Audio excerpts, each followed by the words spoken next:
हमने बोला था प्रॉपर्टीज में पहले बात करेंगे इलेक्ट्रॉनिक कॉन्फ़िगरेशन का, फिर फिजिकल स्टेट। फिजिकल स्टेट तो ज्यादातर सॉलिड ही होता है, बोरॉन भी सॉलिड ही होता है। फिजिकल स्टेट तो सॉलिड होगा। Atomic size, ionization energy, electronegativity, density, melting point और ऑक्सीडेशन स्टेट, इन्हीं के बारे में बात करना है ना मुझे, बोलो। Yes sir. तो इलेक्ट्रॉनिक कॉन्फ़िगरेशन क्या होगा? सबसे पहला है इलेक्ट्रॉनिक कॉन्फ़िगरेशन क्या होगा, बताओ। इलेक्ट्रॉनिक कॉन्फ़िगरेशन सबसे पहले ये लिख लो, इलेक्ट्रॉनिक कॉन्फ़िगरेशन।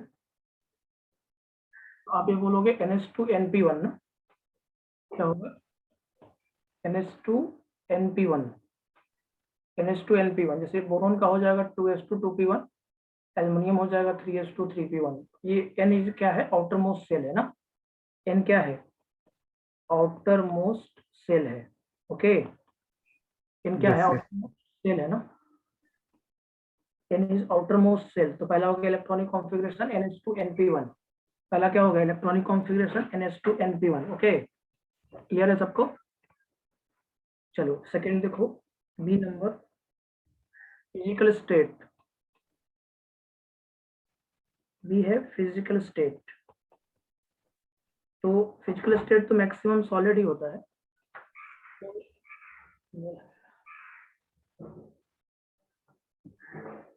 इसका मतलब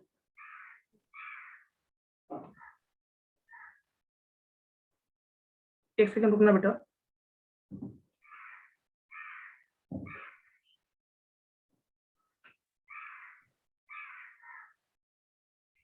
तो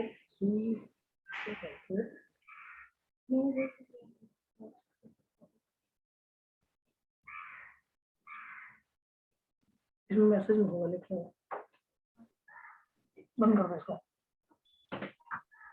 फिजिकल स्टेट में देख लो, तो एक होता है फिजिकल स्टेट, तो सब सॉलिड ही होगा। ऐसे फिजिकल स्टेट क्या होगा? सब सॉलिड होगा।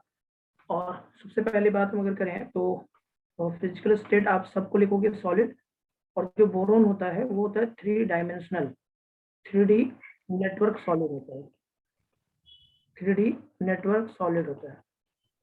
बोरोन जो होता है वो 3D नेटवर्क सॉलिड होता है, ठीक है। और इसका जो स्ट्रक्चर होता है वो आइकोसाहेड्रॉन होता है।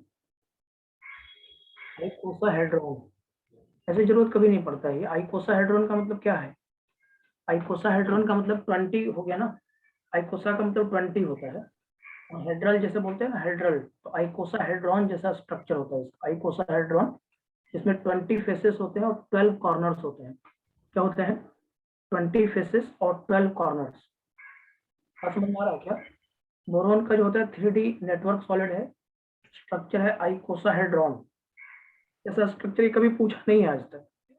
इसमें आप लिख सकते हो 20 फेसेस होता है इसमें, 20 फेसेस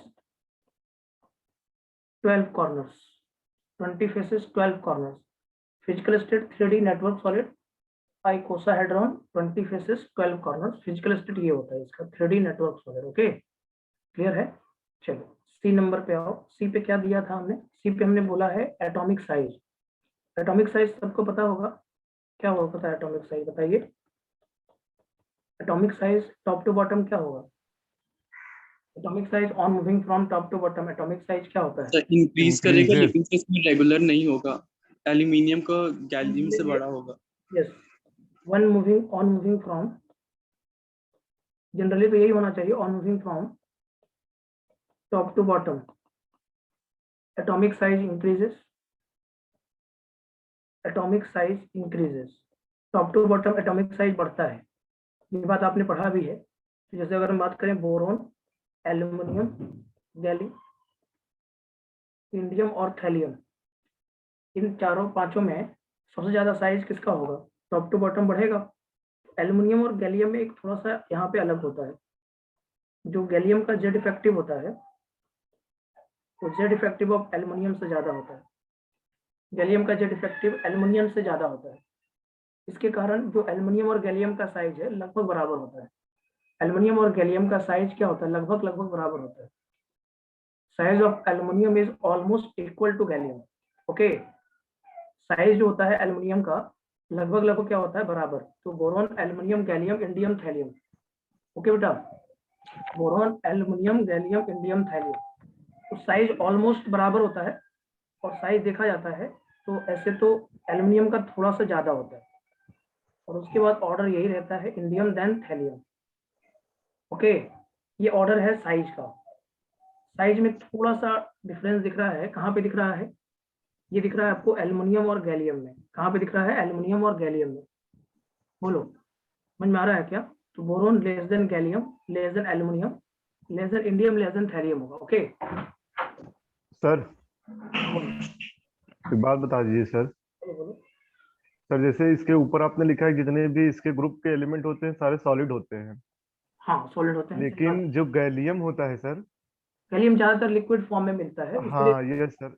उसका बॉइलिंग पॉइंट 2403 डिग्री सेल्सियस होता है। तो गैलियम मतलब मैक्सिमम सॉलिड ही होता है, वो भी सॉलिड ही होता है, जिसका मेल्टिंग पॉइंट 29 डिग्री सेल्सियस के आसपास होता है।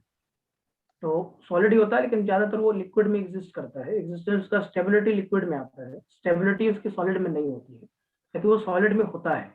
जो आप बोल रहे हो ना कि यस सर। स्टेबिलिटी, जो गैलियम के बारे में आप बोल रहे हो कि लिक्विड में ज्यादातर होता है, तो मैं भी वही हम्म, कह रहा हूँ कि गैलियम लिक्विड में ज्यादातर स्टेबल होता है, तो वो सॉलिड में फॉर्म में एग्जिस्ट करता है। ओके, इसलिए तो ओके मेल्टिंग पॉइंट गैलियम का बहुत कम होता है। मेल्टिंग पॉइंट गैलियम का सबसे कम होता है, क्योंकि वो सॉलिड में जो बहुत कम पैकिंग उसकी बहुत खराब होती है सॉलिड में, उसकी लिक्विड में अच्छी पैकिंग होती है, इसीलिए लिक्विड में उसका एग्जिस्टेंस होता है। और गैलियम का जो लिक्विड में जब वो एग्जिस्ट करता है, उसका बॉइलिंग पॉइंट बहुत ज्यादा होता है, 2400 डिग्री 2400 के आसपास होता है उसकी बॉइलिंग पॉइंट। और मेल्टिंग पॉइंट जो होता है वो 29 डिग्री सेल्सियस ही होता है। Okay sir. देखो यहाँ पे मैं ये बोल रहा हूँ गैलियम, एल्युमिनियम, इंडियम और थैलियम। तो इंडियम और थैलियम का जो साइज डिफरेंस होता है वो बहुत छोटा होता है, वेरी सर स्मॉल थोड़ा सा साइज स्क्रॉल कर डिफरेंस। दीजिएगा स्टार्टिंग से, हाँ बेटा, थोड़ा सा स्क्रॉल कर दीजिए ऊपर से जहाँ से स्टार्ट किए हैं। ज्यादा ज्यादा हुआ नहीं है ऐसे। एक इलेक्ट्रॉनिक कॉन्फ़िगरेशन हुआ है, एक फिजिकल स्टेट हुआ है।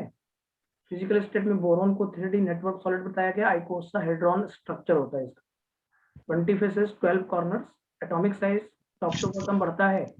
तो इसमें आपको ये पता भी था, गैलियम और एल्युमिनियम में थोड़ा सा एल्युमिनियम का साइज ही बड़ा होता है, ऑलमोस्ट इक्वल होता है, बट थोड़ा सा एल्युमिनियम का साइज बड़ा दिखता है। इंडियम और थैलियम में भी थोड़ा सा अलग है, इनका जो साइज डिफरेंस होता है बहुत स्मॉल होता है, very small size difference, very small size difference,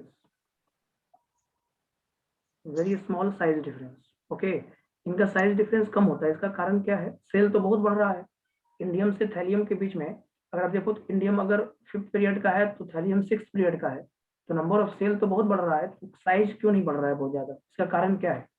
very small size difference मैंने बोला। लेंथेनॉइडल और एक्टिनॉइडल कंट्रैक्शन की वजह से। लेंथेनाइट कॉन्ट्रैक्शन, एक्टिनाइट्स तो नहीं लिखते हैं, लेंथेनाइट कॉन्ट्रैक्शन, यहाँ पे लेंथेनाइट कॉन्ट्रैक्शन पढ़ते हैं, लेंथेनाइट कॉन्ट्रैक्शन यहाँ पे होता है, लेंथेनाइट कॉन्ट्रैक्शन, जिसके कारण जेड इफेक्टिव जो होता है वो थैलियम का ज्यादा रहता है, इसके कारण अट्रैक्शन बढ़ जाता है। तो लेंथेनाइट कॉन्ट्रैक्शन के कारण साइज का ऑर्डर ये होगा, इंडियम और थैलियम का साइज ऑलमोस्ट बराबर ही है, इंडियम और थैलियम का साइज लगभग लगभग बराबर है, इसलिए इसको बोलेंगे very small size difference, lanthanide contraction. Okay, due to lanthanide contraction. ये बात समझ में आ गया? ये ऑर्डर याद कर लीजिए आप, ये ऑर्डर याद कर लीजिए, थोड़ा सा इसमें इरेगुलर है, ऑर्डर याद करना पड़ेगा क्योंकि इरेगुलर है। अगर इरेगुलर होता तो याद नहीं करना पड़ता। थोड़ा सा इरेगुलर दिख रहा है, दिख रहा है कि नहीं दिख रहा, बताओ? दिख रहा है। सी के बाद डी, डी वाले में क्या है फैक्टर? डी में हमने क्या लिया है? आयोनाइजेशन एनर्जी लिया है ना। आयोनाइजेशन एनर्जी क्या होता है? आयोनाइजेशन एनर्जी की मैं अगर बात करूं, ionisation energy top to bottom क्या होना चाहिए? बढ़ना चाहिए, घटना चाहिए? टॉप टू बॉटम जनरली घटता ही है। Ionisation energy top to bottom generally क्या होता है? डिक्रीज होता है। तो आप क्या बोलोगे? Generally top to bottom decrease. Okay, बोलो जनरली क्या बोलेंगे आप? बोलो जनरली। टॉप टू बॉटम हाँ, top to bottom ionisation energy decreases, generally top to bottom ionisation energy decrease होता है। ये हम लोगों ने पढ़ा है पहले भी, लेकिन इसमें थोड़ा बहुत इरेगुलर रहेगा, बहुत ज्यादा इरेगुलर रहेगा। सबसे ज्यादा बोरॉन का होगा, फिर एक्सपेक्टेशन से आप ये नहीं सोचेंगे थैलियम को, तो रिजल्ट याद करना पड़ेगा। बोरॉन के बाद थैलियम होता है, थैलियम के बाद गैलियम होता है, फिर एल्युमिनियम, और सबसे लास्ट में इंडियम आता है। Boron, thallium, gallium, aluminium, indium, ये इसका डिक्रीजिंग ऑर्डर है। तो बोरॉन का मतलब ये 1 नंबर पे हो गया, ये 5 हो गया, ये 3 हो गया, ये 2 हो गया, ये 4 हो गया। 100 ऐसे याद करना पड़ेगा, 1 5 3 2 4। ये किसमें है? डिक्रीजिंग ऑर्डर में है। ये किसमें है? डिक्रीजिंग ऑर्डर में है। डिक्रीजिंग ऑर्डर में याद करना पड़ेगा 1 5 3 2 4। बोरॉन के बाद सीधे थैलियम होता है, क्योंकि थैलियम जो होता है उसका जेड इफेक्टिव बहुत ज्यादा होता है, क्योंकि जो इलेक्ट्रॉन होता है उसमें poor shielding of D and F orbital होने के कारण वो इलेक्ट्रॉन आसानी से उसको अट्रैक्ट कर लेता है। नहीं, इसको और अच्छे समझ सकते हो आप लोग। थोड़ा जेड इफेक्टिव को अच्छा से फील करना है तो देखो, एक भीड़ लगी है, मान लो एक भीड़ है, बहुत ज्यादा भीड़ है, और उसमें आगे वाले जो इलेक्ट्रॉन्स, आगे वाले जो लोग हैं आपके हाइट से छोटे हैं। सपोज करिए, अगर आप सोचिए भीड़ बहुत है और आपका हाइट उन आगे वाले लोगों से बहुत छोटा है, मतलब आगे वाले लोगों से आपका हाइट बहुत बड़ा है, इसमें क्या दिक्कत, इसमें क्या होगा? आपका अट्रैक्शन डायरेक्ट जिस आदमी को आप देखना चाहते हो, जो फ्रंट पे खड़ा है, जो फ्रंट पे खड़ा है उसको अगर आप देखना चाहते हो, उसका अट्रैक्शन तुरंत बन जाएगा आपके साथ, क्योंकि आपके आगे वाले लोग कैसे हैं? छोटे हाइट वाले हैं। तो आपका पूरा पूरा अट्रैक्शन होगा, कोई शिल्डिंग नहीं होगा, है या नहीं? तो थैलियम के साथ भी यही समस्या है। थैलियम के साथ क्या है, जो आगे वाले जो इलेक्ट्रॉन है, जिसमें डी ऑर्बिटल है, एफ ऑर्बिटल है, ये वाले जो इलेक्ट्रॉन्स हैं वो छोटे वाले हैं, मतलब उनका शिल्डिंग बहुत खराब है, वो शिल्डिंग नहीं करते। और अगर उनकी शिल्डिंग खराब है तो जो आउटर मोस्ट इलेक्ट्रॉन है वो न्यूक्लियस के साथ क्या हो जाएगा? अट्रैक्ट हो जाएगा, क्योंकि 81 प्रोटॉन्स है। थैलियम के पास कितना है? 81 प्रोटॉन है, और इलेक्ट्रॉन में जो 14 और 10 24 तो शिल्डिंग नहीं कर रहे हैं। इसका मतलब 81 प्रोटॉन को उस लास्ट वाले पे अट्रैक्शन लगाना आसान हो गया, तो आसानी से अट्रैक्ट कर लेगा, इसलिए वहां पे जेड इफेक्टिव बहुत बढ़ जाता है। इसलिए बोरॉन का के बाद थैलियम आएगा, थैलियम के बाद गैलियम आएगा, गैलियम के बाद एल्युमिनियम और इंडियम। मैं आपको फाइनली यही बोलूंगा, आपको रिजल्ट याद करना ही पड़ेगा, दूसरा आपके पास कोई ऑप्शन नहीं है। आप नहीं याद करेंगे तो नहीं हो पाएगा क्वेश्चन, याद करना ही पड़ेगा, क्योंकि ये क्वेश्चन देखो मेडिकल में तो नहीं आने की संभावना रहती है, लेकिन ये जेई एडवांस के अंदर आ चुका है क्वेश्चन। इसमें पूछा था कि बोरॉन फैमिली में आयोनाइजेशन एनर्जी का ऑर्डर क्या हो, तो boron then thallium then gallium then aluminium then, ये जनरली नहीं सोचा जा सकता है, विदाउट रिजल्ट याद रखे नहीं सोचा जा सकता है। बेहतर हम यही कर सकते हैं कि इसको हम याद करें। क्या करें? याद करें। इसको याद करना बहुत जरूरी है, आपके याद हो जाएगा। आयोनाइजेशन एनर्जी का ऑर्डर तो शायद आपको याद भी होगा पहले से भी। क्लियर है सबको? आयोनाइजेशन एनर्जी का ऑर्डर क्लियर हो गया? बोलो। Yes sir. हाँ, डी के बाद ई नंबर इलेक्ट्रॉन निगेटिविटी में भी इरेगुलर है। बोरॉन फैमिली में सबसे ज्यादा इरेगुलर दिखेगा आपको। डी के बाद ई आता है, ई में क्या है? इलेक्ट्रोनिगेटिविटी। बताएगा कोई इलेक्ट्रोनिगेटिविटी का ऑर्डर क्या होगा? इलेक्ट्रोनिगेटिविटी का ऑर्डर क्या होगा बताइए। सर डाउन द ग्रुप क्या कहते हैं? घटेगा सर। डाउन द ग्रुप घटेगा, लेकिन क्या इसमें क्या? जनरली हाँ, जनरली तो यही होता ही है, generally top to bottom decreases, generally top to bottom decreases. इसमें क्या होगा?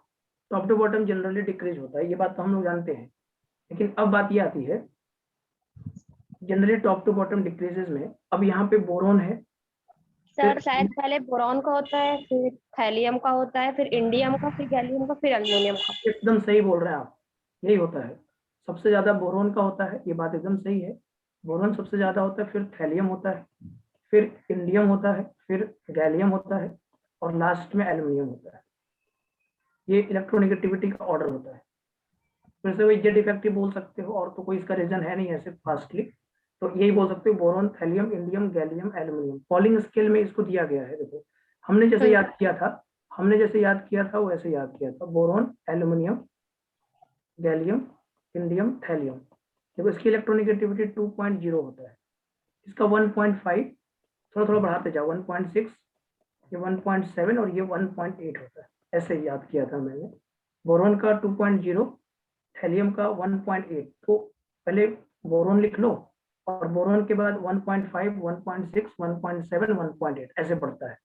तो इसके बाद आ गया boron, thallium, indium, gallium, aluminium. Decreasing order में अगर इसका ऑर्डर आएगा तो 1 5 4 3 2 आएगा, 1 5 4 3 2 आएगा, 1 5 4 3 2। क्लियर है? ये इसका डिक्रीजिंग ऑर्डर में इलेक्ट्रोनिगेटिविटी का ऑर्डर आएगा, डिक्रीजिंग ऑर्डर में इलेक्ट्रोनिगेटिविटी का ऑर्डर आएगा। ओके, समझ में आ रहा है बात? इलेक्ट्रोनिगेटिविटी में, इलेक्ट्रोनिगेटिविटी भी याद करना पड़ेगा आपको, हर एक चीज याद करना पड़ेगा इसमें। बोरॉन फैमिली में बहुत ज्यादा इरेगुलर है, जैसे आपका और जो भी रहता है ना पी ब्लॉक जैसे और है, इतना इरेगुलर नहीं है जितना इरेगुलर ये है, बहुत इरेगुलर। इससे आप देखो आयोनेशन एनर्जी देखो, आप एटॉमिक साइज देखो, आप इलेक्ट्रोनिगेटिविटी देखो, उसमें बहुत इरेगुलरिटीज है। सबसे ज्यादा इलेक्ट्रोनिगेटिविटी बोरोन का होता है, क्योंकि बोरोन एक नॉन मेटल है। बोरोन क्या है, नॉन मेटल है, तो बोरोन की इलेक्ट्रोनिगेटिविटी ज्यादा होगा ही। तो एल्युमिनियम, गैलियम, इंडियम और थैलियम में सबसे ज्यादा फिर थैलियम का, फिर इंडियम का, फिर गैलियम का और लास्ट में एल्युमिनियम का, क्योंकि एल्युमिनियम ज्यादा इलेक्ट्रोपॉजिटिव मेटल होता है। एल्युमिनियम ज्यादा इलेक्ट्रोपॉजिटिव मेटल होता है, इसके बेसिस पे भी आप समझ सकते हो। इसके बाद है हमारा डेंसिटी को लेकर है बात, ई एफ, ई के बाद एफ, डेंसिटी। यहाँ तक समझ में आ रहा है? थोड़ा सा याद करना पड़ेगा आपको, और दूसरा कोई आपके पास उपाय है नहीं। डेंसिटी, डेंसिटी में क्या होगा? डेंसिटी देखो, डेंसिटी होता है मास बाय वॉल्यूम। ओके, तो डेंसिटी क्या होता है? Mass by volume. डेंसिटी होता है मास अपॉन में वॉल्यूम। अब आप खुद सोचो, जैसे हम टॉप टू बॉटम जाते हैं तो मास ज्यादा बढ़ता है एज कंपेयर टू वॉल्यूम। तो यहाँ पे क्या होता है कि मास ज्यादा बढ़ता है एज कंपेयर टू वॉल्यूम। अगर वॉल्यूम भी बढ़ रहा है, ऐसा नहीं बोल रहा हूँ कि वॉल्यूम नहीं बढ़ रहा है, लेकिन मास उसकी कंपेयर में ज्यादा बढ़ता है। और अगर ज्यादा बढ़ रहा है तो टॉप टू बॉटम डेंसिटी क्या होगा? इंक्रीज होगा। टॉप टू बॉटम जो होगा डेंसिटी क्या होगा? Top to bottom density increase होगा। Top to bottom density increase, ये इरेगुलर रहता है। Top to bottom density increases. यहाँ पे ऑर्डर होगा बोरोन, एल्युमिनियम, गैलियम, इंडियम और थैलियम। ये डेंसिटी का ऑर्डर होता है। डेंसिटी का ऑर्डर इसमें एग्जैक्टली सही आता है। डेंसिटी का ऑर्डर इसमें एग्जैक्ट सही आता है। ये आपको याद करना है, याद कर लेंगे, ये भी याद हो भी जाएगा। टॉप टू बॉटम डेंसिटी बढ़ता है, ये याद करना है आपको। देखिए पॉइंट्स तो याद करने ही पड़ेंगे, दूसरा आपके पास कोई उपाय है ही नहीं। अब अगर सोच भी रहे हैं कि दूसरा एक काम कर लें तो नहीं हो पाएगा। बेहतर है कि हम इसके पॉइंट्स को याद करें। तो डेंसिटी का पॉइंट है बोरोन, एल्युमिनियम, गैलियम, इंडियम और थैलियम। इंक्रीज होगा, डेंसिटी इंक्रीज होगा क्योंकि मास तेजी से बढ़ता है, वॉल्यूम कम बढ़ता है। और अगर मास ज्यादा बढ़ रहा है तो मास ज्यादा बढ़ रहा है अपॉन वॉल्यूम, वॉल्यूम कम बढ़ रहा है, इस बेसिस पे आपका डेंसिटी क्या होगा? ज्यादा बढ़ जाएगा। ओके, ई एफ के बाद ई एफ जी। जी में आपका मेल्टिंग पॉइंट के बारे में मैंने शायद बोला था। तो मेल्टिंग पॉइंट में थोड़ा सा सुनना पड़ेगा आपको, समझना भी पड़ेगा। मेल्टिंग पॉइंट अगर हम बात करने जाते हैं तो मेल्टिंग पॉइंट में हम लोग क्या देखते हैं? मेल्टिंग पॉइंट में हम बॉन्ड स्ट्रेंथ देखते हैं मेनली। तो यहाँ पे मेल्टिंग पॉइंट जो होता है वो होता है बोरोन, एल्युमिनियम, गैलियम, इंडियम और थैलियम। अगर हम देखें तो ये हमारे पास एलिमेंट्स, बोरोन, एल्युमिनियम, होता गैलियम। है ना मेल्टिंग पॉइंट में? इसमें मेल्टिंग पॉइंट किसका ज्यादा होता है? एक्सेप्शन होता है ना, पहले बोरॉन का होता है, उसके बाद थैलियम, इंडियम, गैलियम, अरे अल्मोनियम, गैलियम, सबसे लास्ट में गैलियम होता है। लास्ट में गैलियम होता है। यस, गैलियम की पैकिंग अच्छी नहीं होती है। गैलियम लिक्विड में ज्यादा स्टेबल होता है, सॉलिड में इसकी स्टेबिलिटी नहीं होगी। सॉलिड में ये बहुत ही खराब दिखाई देता है, सॉलिड में इसकी स्टेबिलिटी नहीं रहती। तो मेल्टिंग पॉइंट सबसे ज्यादा होता है बोरोन का, फिर एल्युमिनियम का, फिर इंडियम का और फिर थैलियम और लास्ट में गैलियम आता है। बस गैलियम में इरेगुलर रहता है। गैलियम लिक्विड स्टेट में ज्यादा स्टेबल होता है, लिक्विड में ज्यादा स्टेबल है ये। गैलियम लिक्विड स्टेट में ज्यादा स्टेबल होता है, लिक्विड में ज्यादा स्टेबल है। सर लिक्विड ऐसा क्यों है? गैलियम की जैसे पैकिंग देखी जाती है, जैसे गैलियम का एक तो साइज वगैरह फैक्टर तो नहीं देते हम लोग, गैलियम की पैकिंग देखी जाती है, तो गैलियम उतना अच्छा पैकिंग नहीं दिखाता है। अब ये थ्योरेटिकली तो नहीं एक्सप्लेन हो सकता है, लेकिन हाँ एक्सपेरिमेंटली एक्सप्लेन हो सकता है कि गैलियम की अच्छी पैकिंग नहीं है। और गैलियम की जब पैकिंग अच्छी नहीं है, इसका और कोई रीजन नहीं दिया जाता है। मेन रीजन यही होता है कि गैलियम की जो सॉलिड में पैकिंग होती है वो बहुत ही बेकार होती है, वो आसानी से टूट जाता है। क्योंकि देखो एक्सपेरिमेंट ये कहता है कि इसकी जो मेल्टिंग पॉइंट होती है बहुत कम होती है, वो 29 डिग्री सेल्सियस होता है। लेकिन जब गैलियम लिक्विड स्टेट में होता है उसकी बॉइलिंग पॉइंट 2403 डिग्री सेल्सियस, 2403। सोचो 2403 डिग्री पे वो बॉयल होता है, बहुत बड़ी बात है ना। ये एक्सपेरिमेंटल रिजल्ट है जिसके बेसिस पे ये बताया जाता है कि गैलियम सॉलिड में उतनी ज्यादा स्टेबल नहीं होता है, सॉलिड में उसकी पैकिंग अच्छी नहीं होती है। तो यहाँ पे जो गैलियम की मेल्टिंग पॉइंट होती है, आपको याद होना होगा, मेल्टिंग पॉइंट ऑफ जो गैलियम होता है वो होता है 29 डिग्री सेल्सियस, मात्र 29 डिग्री सेल्सियस। जबकि इसकी बॉइलिंग पॉइंट जब आप देखते हो, बॉइलिंग पॉइंट ऑफ जो गैलियम होता है वो लगभग 2403 डिग्री सेल्सियस होता है। 2403 डिग्री सेल्सियस आता है गैलियम की बॉइलिंग पॉइंट। इसका मतलब वो लिक्विड में बहुत स्टेबल होता है, लिक्विड में बहुत ज्यादा स्टेबल होता है, इसलिए हम ऐसा बोलते हैं। और दूसरा बात यहाँ पे एक चीज और लोग बोलते रहते हैं कि जो गैलियम की डेंसिटी होती है सॉलिड में कम होती है, लिक्विड में ज्यादा होती है। Density of gallium is less than, density of gallium in solid state is less than liquid state. तो ये भी एक रीजन दे सकता है आदमी। लेकिन मेन रीजन तो यही है कि भाई इसका एक्सपेरिमेंटल रिजल्ट है, गैलियम की पैकिंग सॉलिड में अच्छी नहीं होती है, जिसके कारण मेल्टिंग पॉइंट सबसे कम होता है। तो मेल्टिंग पॉइंट के लिए ऑर्डर भी, ये भी इंपॉर्टेंट होगा, याद करना पड़ेगा, यहाँ पे भी याद करना पड़ेगा, बोरोन, एल्यूमिनियम, इंडियम, थैलियम और गैलियम। क्या होगा? Boron, aluminium, indium, thallium, then gallium. Gallium सबसे लास्ट में होगा, और कोई इरेगुलर नहीं, सिर्फ थोड़ा सा इरेगुलर है गैलियम वाला। तो ये मेल्टिंग पॉइंट का ऑर्डर जरूर याद रखिए, क्योंकि ये सब क्वेश्चन एग्जाम में आता है, थोड़ा थोड़ा है जो आ सकता है, पॉसिबिलिटी है, थोड़ा थोड़ा है लेकिन पॉसिबिलिटी है या नहीं? बोलो, इतने पॉइंट्स क्लियर हो रहे हैं मेल्टिंग पॉइंट तक? बोलो। Yes sir. ठीक है। हाँ, ई, एफ, जी, एच में क्या हमने बोला था? ऑक्सीडेशन स्टेट के बारे में थोड़ा सा बोला था। ऑक्सीडेशन स्टेट के बारे में मैं यहाँ पे थोड़ा सा आपको समझाऊंगा। देखिएगा, ऑक्सीडेशन स्टेट की मैं अगर बात करूँ तो ऑक्सीडेशन स्टेट जो होता है, most common oxidation state in boron family is +1 and +3। Most common +1 and +3, मतलब पॉजिटिव में यही होता है। Positive oxidation state, most common positive oxidation state of boron family is +1 and +3। Okay ना? Is it Yes. क्लियर ना? ये सबको पता है कि most common oxidation state, most positive common oxidation state, ये लिख लो, most positive common oxidation state in boron family,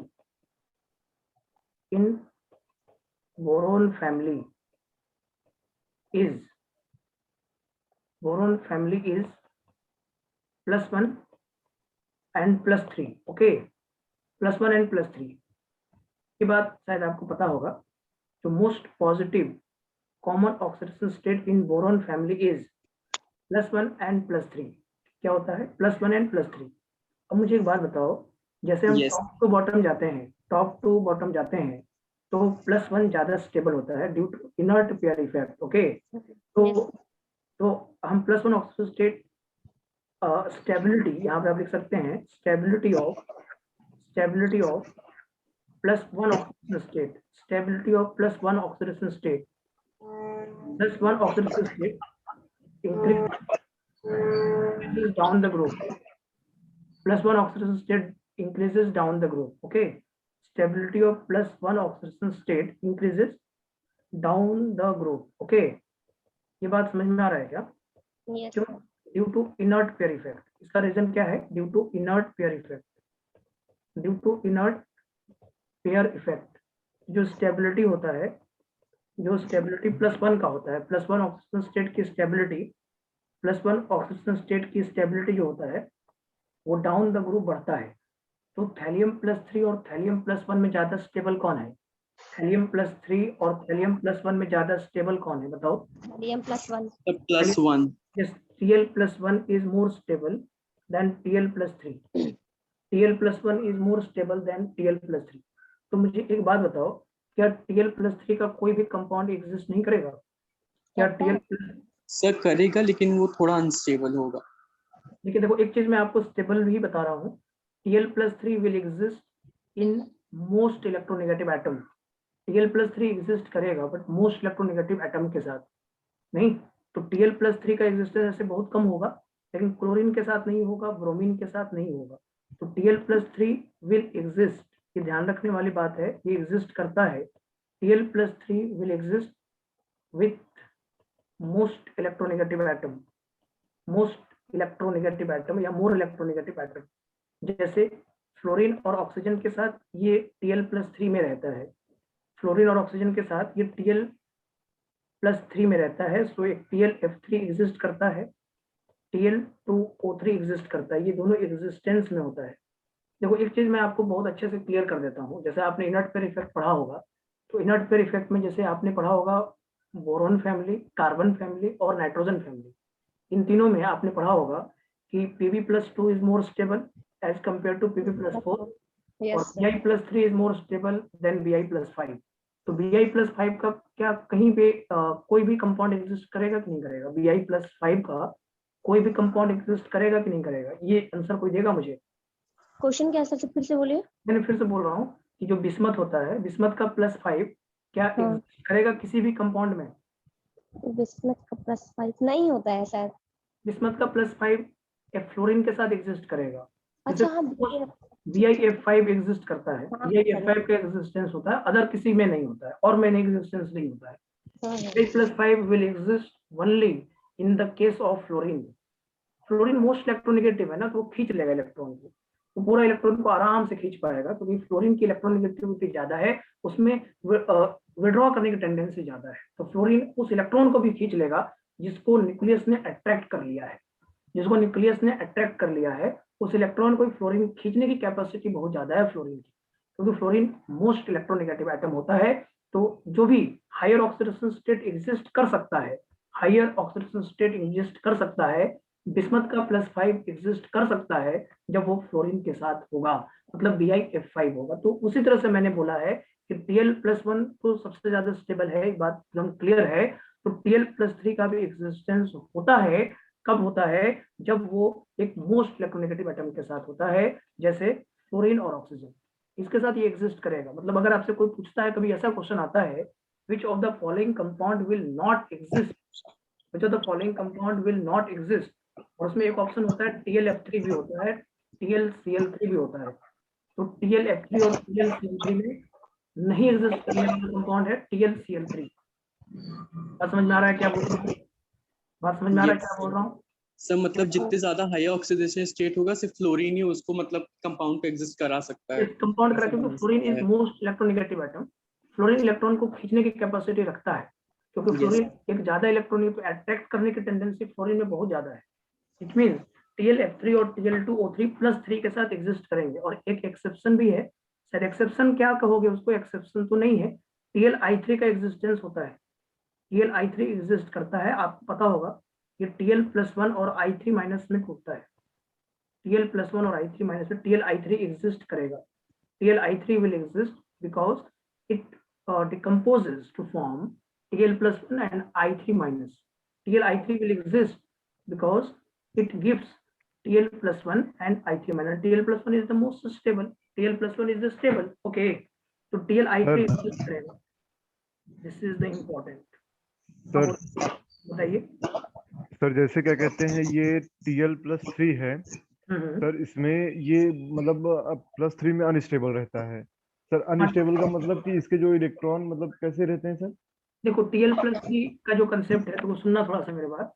आप इसका कॉन्फ़िगरेशन जब लिखोगे तो Tl81 होता है, Tl81 होता है, और Tl81 में जब कॉन्फ़िगरेशन आएगा तो 6s2 आएगा, 6s2 6p1 outer most configuration, 6s2 6p1। तो थैलियम का जेड इफेक्टिव बहुत ज्यादा है, तो क्या होता है, जब जेड इफेक्टिव बहुत ज्यादा है तो जो न्यूक्लियस है उस 6s2 के 2 इलेक्ट्रॉन को अपनी तरफ अट्रैक्ट कर लेता है। आउटर मोस्ट 2 इलेक्ट्रॉन इनर्ट हो गया, मतलब 2 इलेक्ट्रॉन क्या हो गया, इनर्ट हो गया। जब उस 6s2 के 2 इलेक्ट्रॉन को न्यूक्लियस बहुत अट्रैक्ट करेगा बहुत तेजी से, तो स्थिति क्या बनेगी, वो 2 इलेक्ट्रॉन न्यूक्लियस के साथ बहुत ज्यादा अट्रैक्शन शो करेगा, तो उस 2 इलेक्ट्रॉन को निकालने में एनर्जी ज्यादा देना पड़ेगा, है या नहीं? जी सर। तो उसमें एनर्जी ज्यादा देना पड़ेगा, तो हो सकता है वो एनर्जी सबके पास ना हो, जितने भी नॉन मेटल्स आगे जुड़ने वाले हैं उनके पास वो एनर्जी नहीं होगा, तो उस इलेक्ट्रॉन को नहीं निकाल पाएगा। तो जो 6s2 के जो 2 इलेक्ट्रॉन होते हैं ना, वो न्यूक्लियस से अट्रैक्टेड होते हैं, इसलिए वो 2 इलेक्ट्रॉन इनर्ट हो जाता है, वही 2 इलेक्ट्रॉन इनर्ट हो गया। अब तुम्हारा 2 इलेक्ट्रॉन इनर्ट हो गया, तो जो तुम इलेक्ट्रॉन निकालोगे वो किससे निकालोगे, 6p1 से निकालोगे। और अगर आप 6p1 से एक ही इलेक्ट्रॉन निकलेगा, एक ही है इलेक्ट्रॉन तो एक ही निकलेगा, तो इसीलिए थैलियम+1 ज्यादा स्टेबल हो गया। क्यों ज्यादा स्टेबल हो गया? क्योंकि उतना एनर्जी हम दे ही नहीं पाएंगे। जब न्यूक्लियस ने उसको अट्रैक्ट कर लिया, 6s के 2 इलेक्ट्रॉन को जब न्यूक्लियस अट्रैक्ट कर लिया, तो उस 2 इलेक्ट्रॉन को निकालने में हमें एनर्जी ज्यादा देना पड़ेगा, तभी जाकर निकलेगा। जी सर। तो उतना एनर्जी हमारे पास होगा नहीं, और उतना एनर्जी सप्लाई करने के लिए कोई ऐसे नॉन मेटल को जोड़ा जाए जो उतना एनर्जी सप्लाई कर सकता है। जैसे फ्लोरीन, फ्लोरीन क्या है, एक मोस्ट इलेक्ट्रोनेगेटिव एटम है, तो फ्लोरीन के साथ जब आएगा तो उतना आसानी से हम उस इलेक्ट्रॉन को निकाल पाएंगे, उस इलेक्ट्रॉन को हम क्या करेंगे, आसानी से निकाल पाएंगे। इसलिए Thallium+3 और Thallium+1 में ज्यादा स्टेबल Thallium+1 होता है, क्योंकि न्यूक्लियस का अट्रैक्शन बढ़ गया।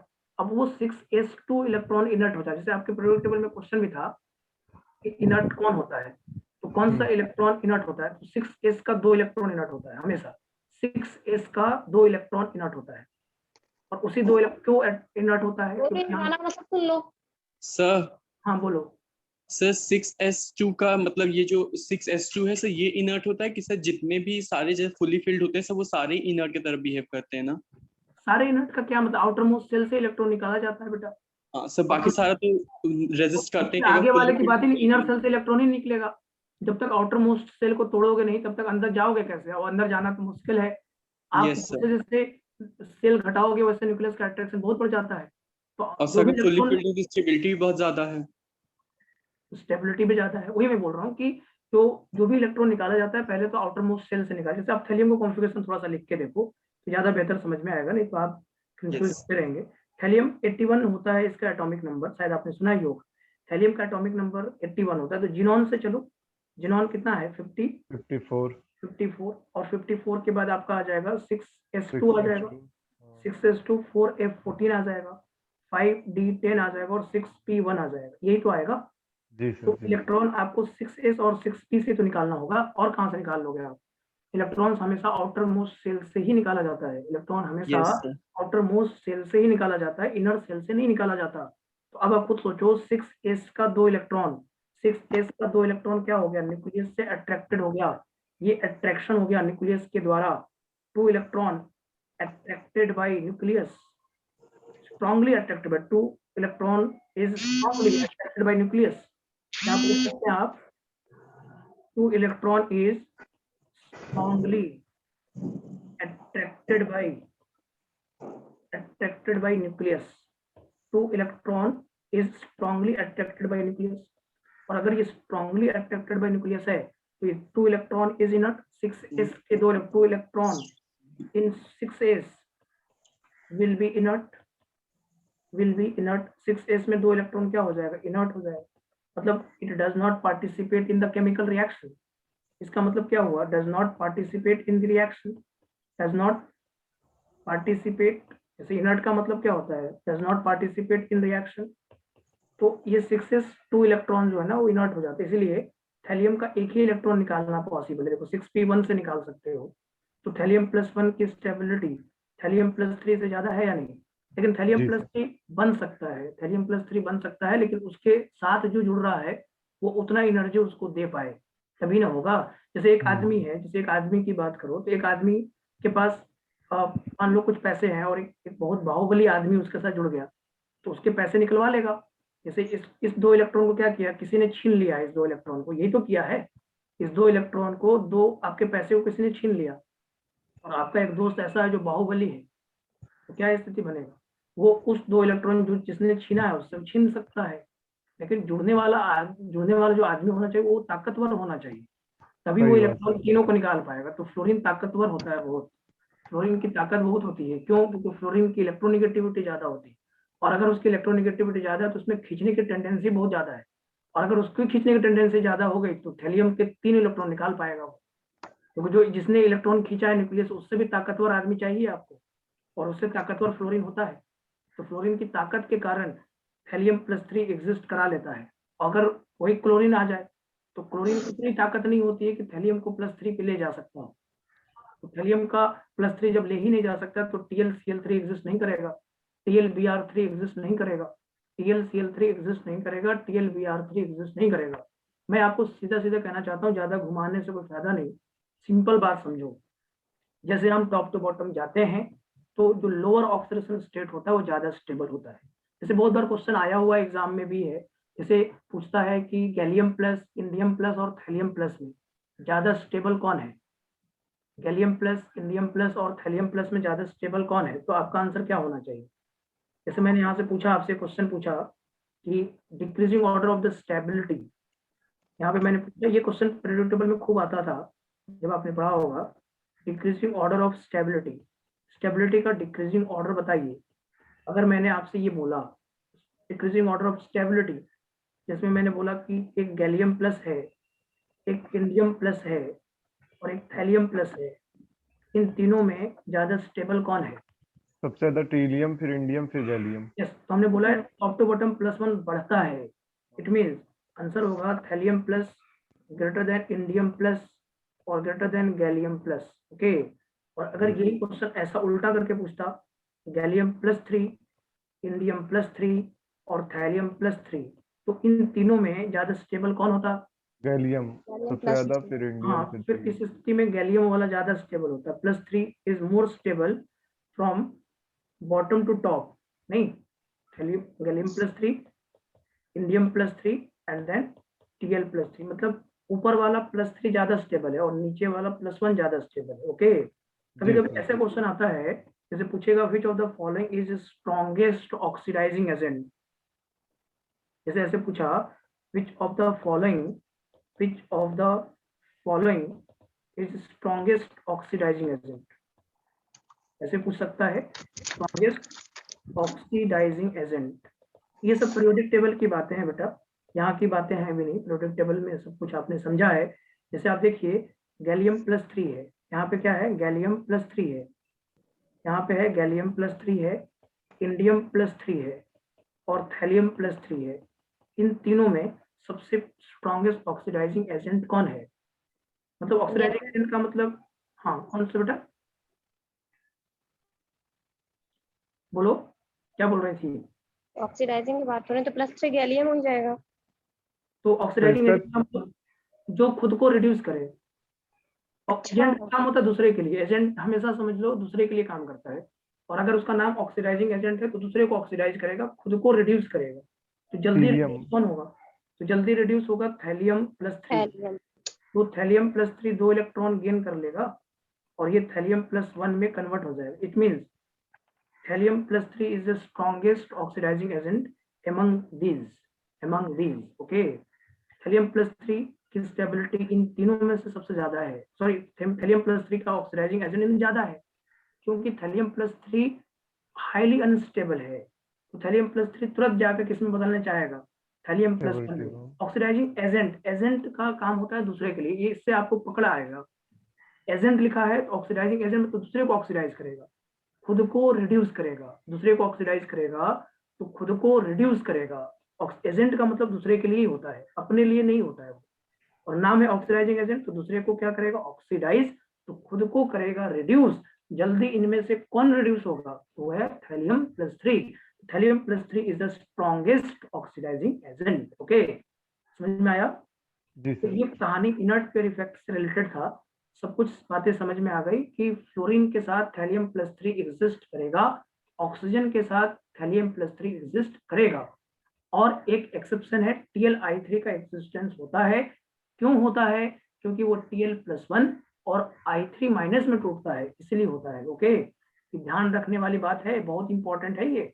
Tl(I3) वाले में बच्चा बड़ा कंफ्यूज रहता है, वो सोचने लगेगा अगर Tl+3 और I- सोचेगा तो गलत करके आ जाएगा, अगर वो सोचेगा Tl+1 और I3- तो वो सही करके आएगा। तो Tl(I3) इंपॉर्टेंट है, इसमें से बहुत ज्यादा इंपॉर्टेंट है। कभी कभी इसमें ऐसे कहेगा कि Tl(I3) का डिकम्पोजिशन कराया, ऐसे बोलेगा Tl(I3) का डिकम्पोजिशन कराया, तो जो बना, जो एनायन बना, ऐसे बोलेगा, जब एनायन बना उसकी शेप कैसी होगी, उसकी ज्योमेट्री कैसी होगी, तो आप क्या बोलोगे? I3- का शेप लीनियर होता है। कैसा होता है? लीनियर होता है। I3- sp3d हाइब्रिडाइजेशन होता है। ये बात सब पता होगा आपको, केमिकल बॉन्डिंग में I3- का शेप बताया गया आपको। ओके, जी सर। तो इससे आपका ये वाला काम खत्म, समझ में आ गया इनर्ट पेयर इफेक्ट क्या है, और +1 और +3 ऑक्सीडेशन स्टेट कैसे स्टेबिलिटी देखते हैं। तो नेक्स्ट आता है, अब ये तो पूरी बातें हो गई फिजिकल प्रॉपर्टीज की, तो अब हम नेक्स्ट हेडिंग पे चलने हैं, केमिकल प्रॉपर्टीज की तरफ चलते हैं। और केमिकल प्रॉपर्टीज बहुत इंपॉर्टेंट होगा बेटा। फिजिकल प्रॉपर्टीज तो क्वेश्चन केमिकल बॉन्डिंग और पीरियोडिक टेबल के बेसिस पे बनाया जाता है। फिजिकल प्रॉपर्टीज के पूरे क्वेश्चंस पीरियोडिक टेबल और केमिकल बॉन्डिंग से बनता है। अब केमिकल प्रॉपर्टीज के साथ चलते हैं और सीखते हैं। सबसे पहले पढ़ेंगे रिएक्टिविटी टुवर्ड्स एयर, सबसे पहला काम हमारा यही होगा, और ये बहुत इंपॉर्टेंट है बेटा, रिएक्टिविटी टुवर्ड्स एयर। बताने के लिए कुछ बहुत लोग ऐसे एनसीईआरटी में भी ऐसे लिखा हुआ है, थोड़ा सा एनसीईआरटी की लाइन को उठा लेते हैं, लेकिन यहाँ पे पॉइंट्स उठाएंगे हम लोग, पॉइंट्स की बातें करेंगे। रिएक्टिविटी टुवर्ड्स एयर, तो मुझे बताओ बोरोन एयर के साथ रिएक्ट करके क्या बनाएगा? बी जितने भी मेटल होंगे O2 के साथ रिएक्ट करके M2O3 बनाएगा, B2O3। B2O3। ओके, लेकिन यहाँ पे दो बातें समझनी होगी आपको, बहुत ध्यान से सुनिएगा। बोरोन का दो फॉर्म एग्जिस्ट करता है, एक बोरोन होता है क्रिस्टलाइन, क्रिस्टलाइन और एमोर्फस का नाम सुना है कभी आपने? Yes sir. क्रिस्टलाइन और एमोर्फस। क्रिस्टलाइन सॉलिड वो होते हैं जो लॉन्ग रेंज ऑर्डर में अरेंज्ड होते हैं और अच्छे अरेंजिंग होती है उनकी, उनका अरेंजमेंट अच्छा होता है, डिफिनिट शेप होता है। डेफिनेट होता है, सही बात है। तो रिएक्टिविटी टुवर्ड्स एयर में बोरोन और एल्युमिनियम जो क्रिस्टलाइन लेते हो अगर आप, तो एयर के साथ रिएक्ट नहीं करेंगे। बहुत इंपॉर्टेंट लाइन है। बोरोन एल्युमिनियम अगर आपने क्रिस्टलाइन लिया, क्या लिया? क्रिस्टलाइन। ये बहुत बार क्वेश्चन पूछा हुआ है, पूछेगा क्रिस्टलाइन बोरोन अगर हम एयर के साथ रिएक्ट कराएं, मतलब O2 के साथ रिएक्ट कराएं, O2 के साथ या N2 के साथ, तो लिख दीजिएगा नो रिएक्शन होगा, कोई रिएक्शन नहीं होगा, प्रोडक्ट नहीं बनेगा, प्रोडक्ट नहीं बनेगा। ध्यान रखना, क्रिस्टलाइन से नहीं बनता है क्योंकि बोरोन क्रिस्टलाइन में 3 डायमेंशनल नेटवर्क सॉलिड होता है। बोरोन क्या होता है? 3 डायमेंशनल नेटवर्क सॉलिड होता है, 3 डायमेंशनल नेटवर्क सॉलिड होता है, नेटवर्क सॉलिड होता है। और इसमें एल्युमिनियम के पास क्या होता है? इसमें होता है एक protective layer of, formation of protective layer of oxide होता है। ऑक्साइड का एक प्रोटेक्टिव लेयर होता है एल्युमिनियम के पास। तो प्रोटेक्टिव लेयर ऑक्साइड का है, तो O2 का कहाँ से रिएक्शन कर पाएगा? तो क्रिस्टलाइन एल्युमिनियम, जो क्रिस्टलाइन एल्युमिनियम होता है उनमें ये रिएक्शन नहीं होता है। इसमें बोल सकते हैं protective layer of oxide.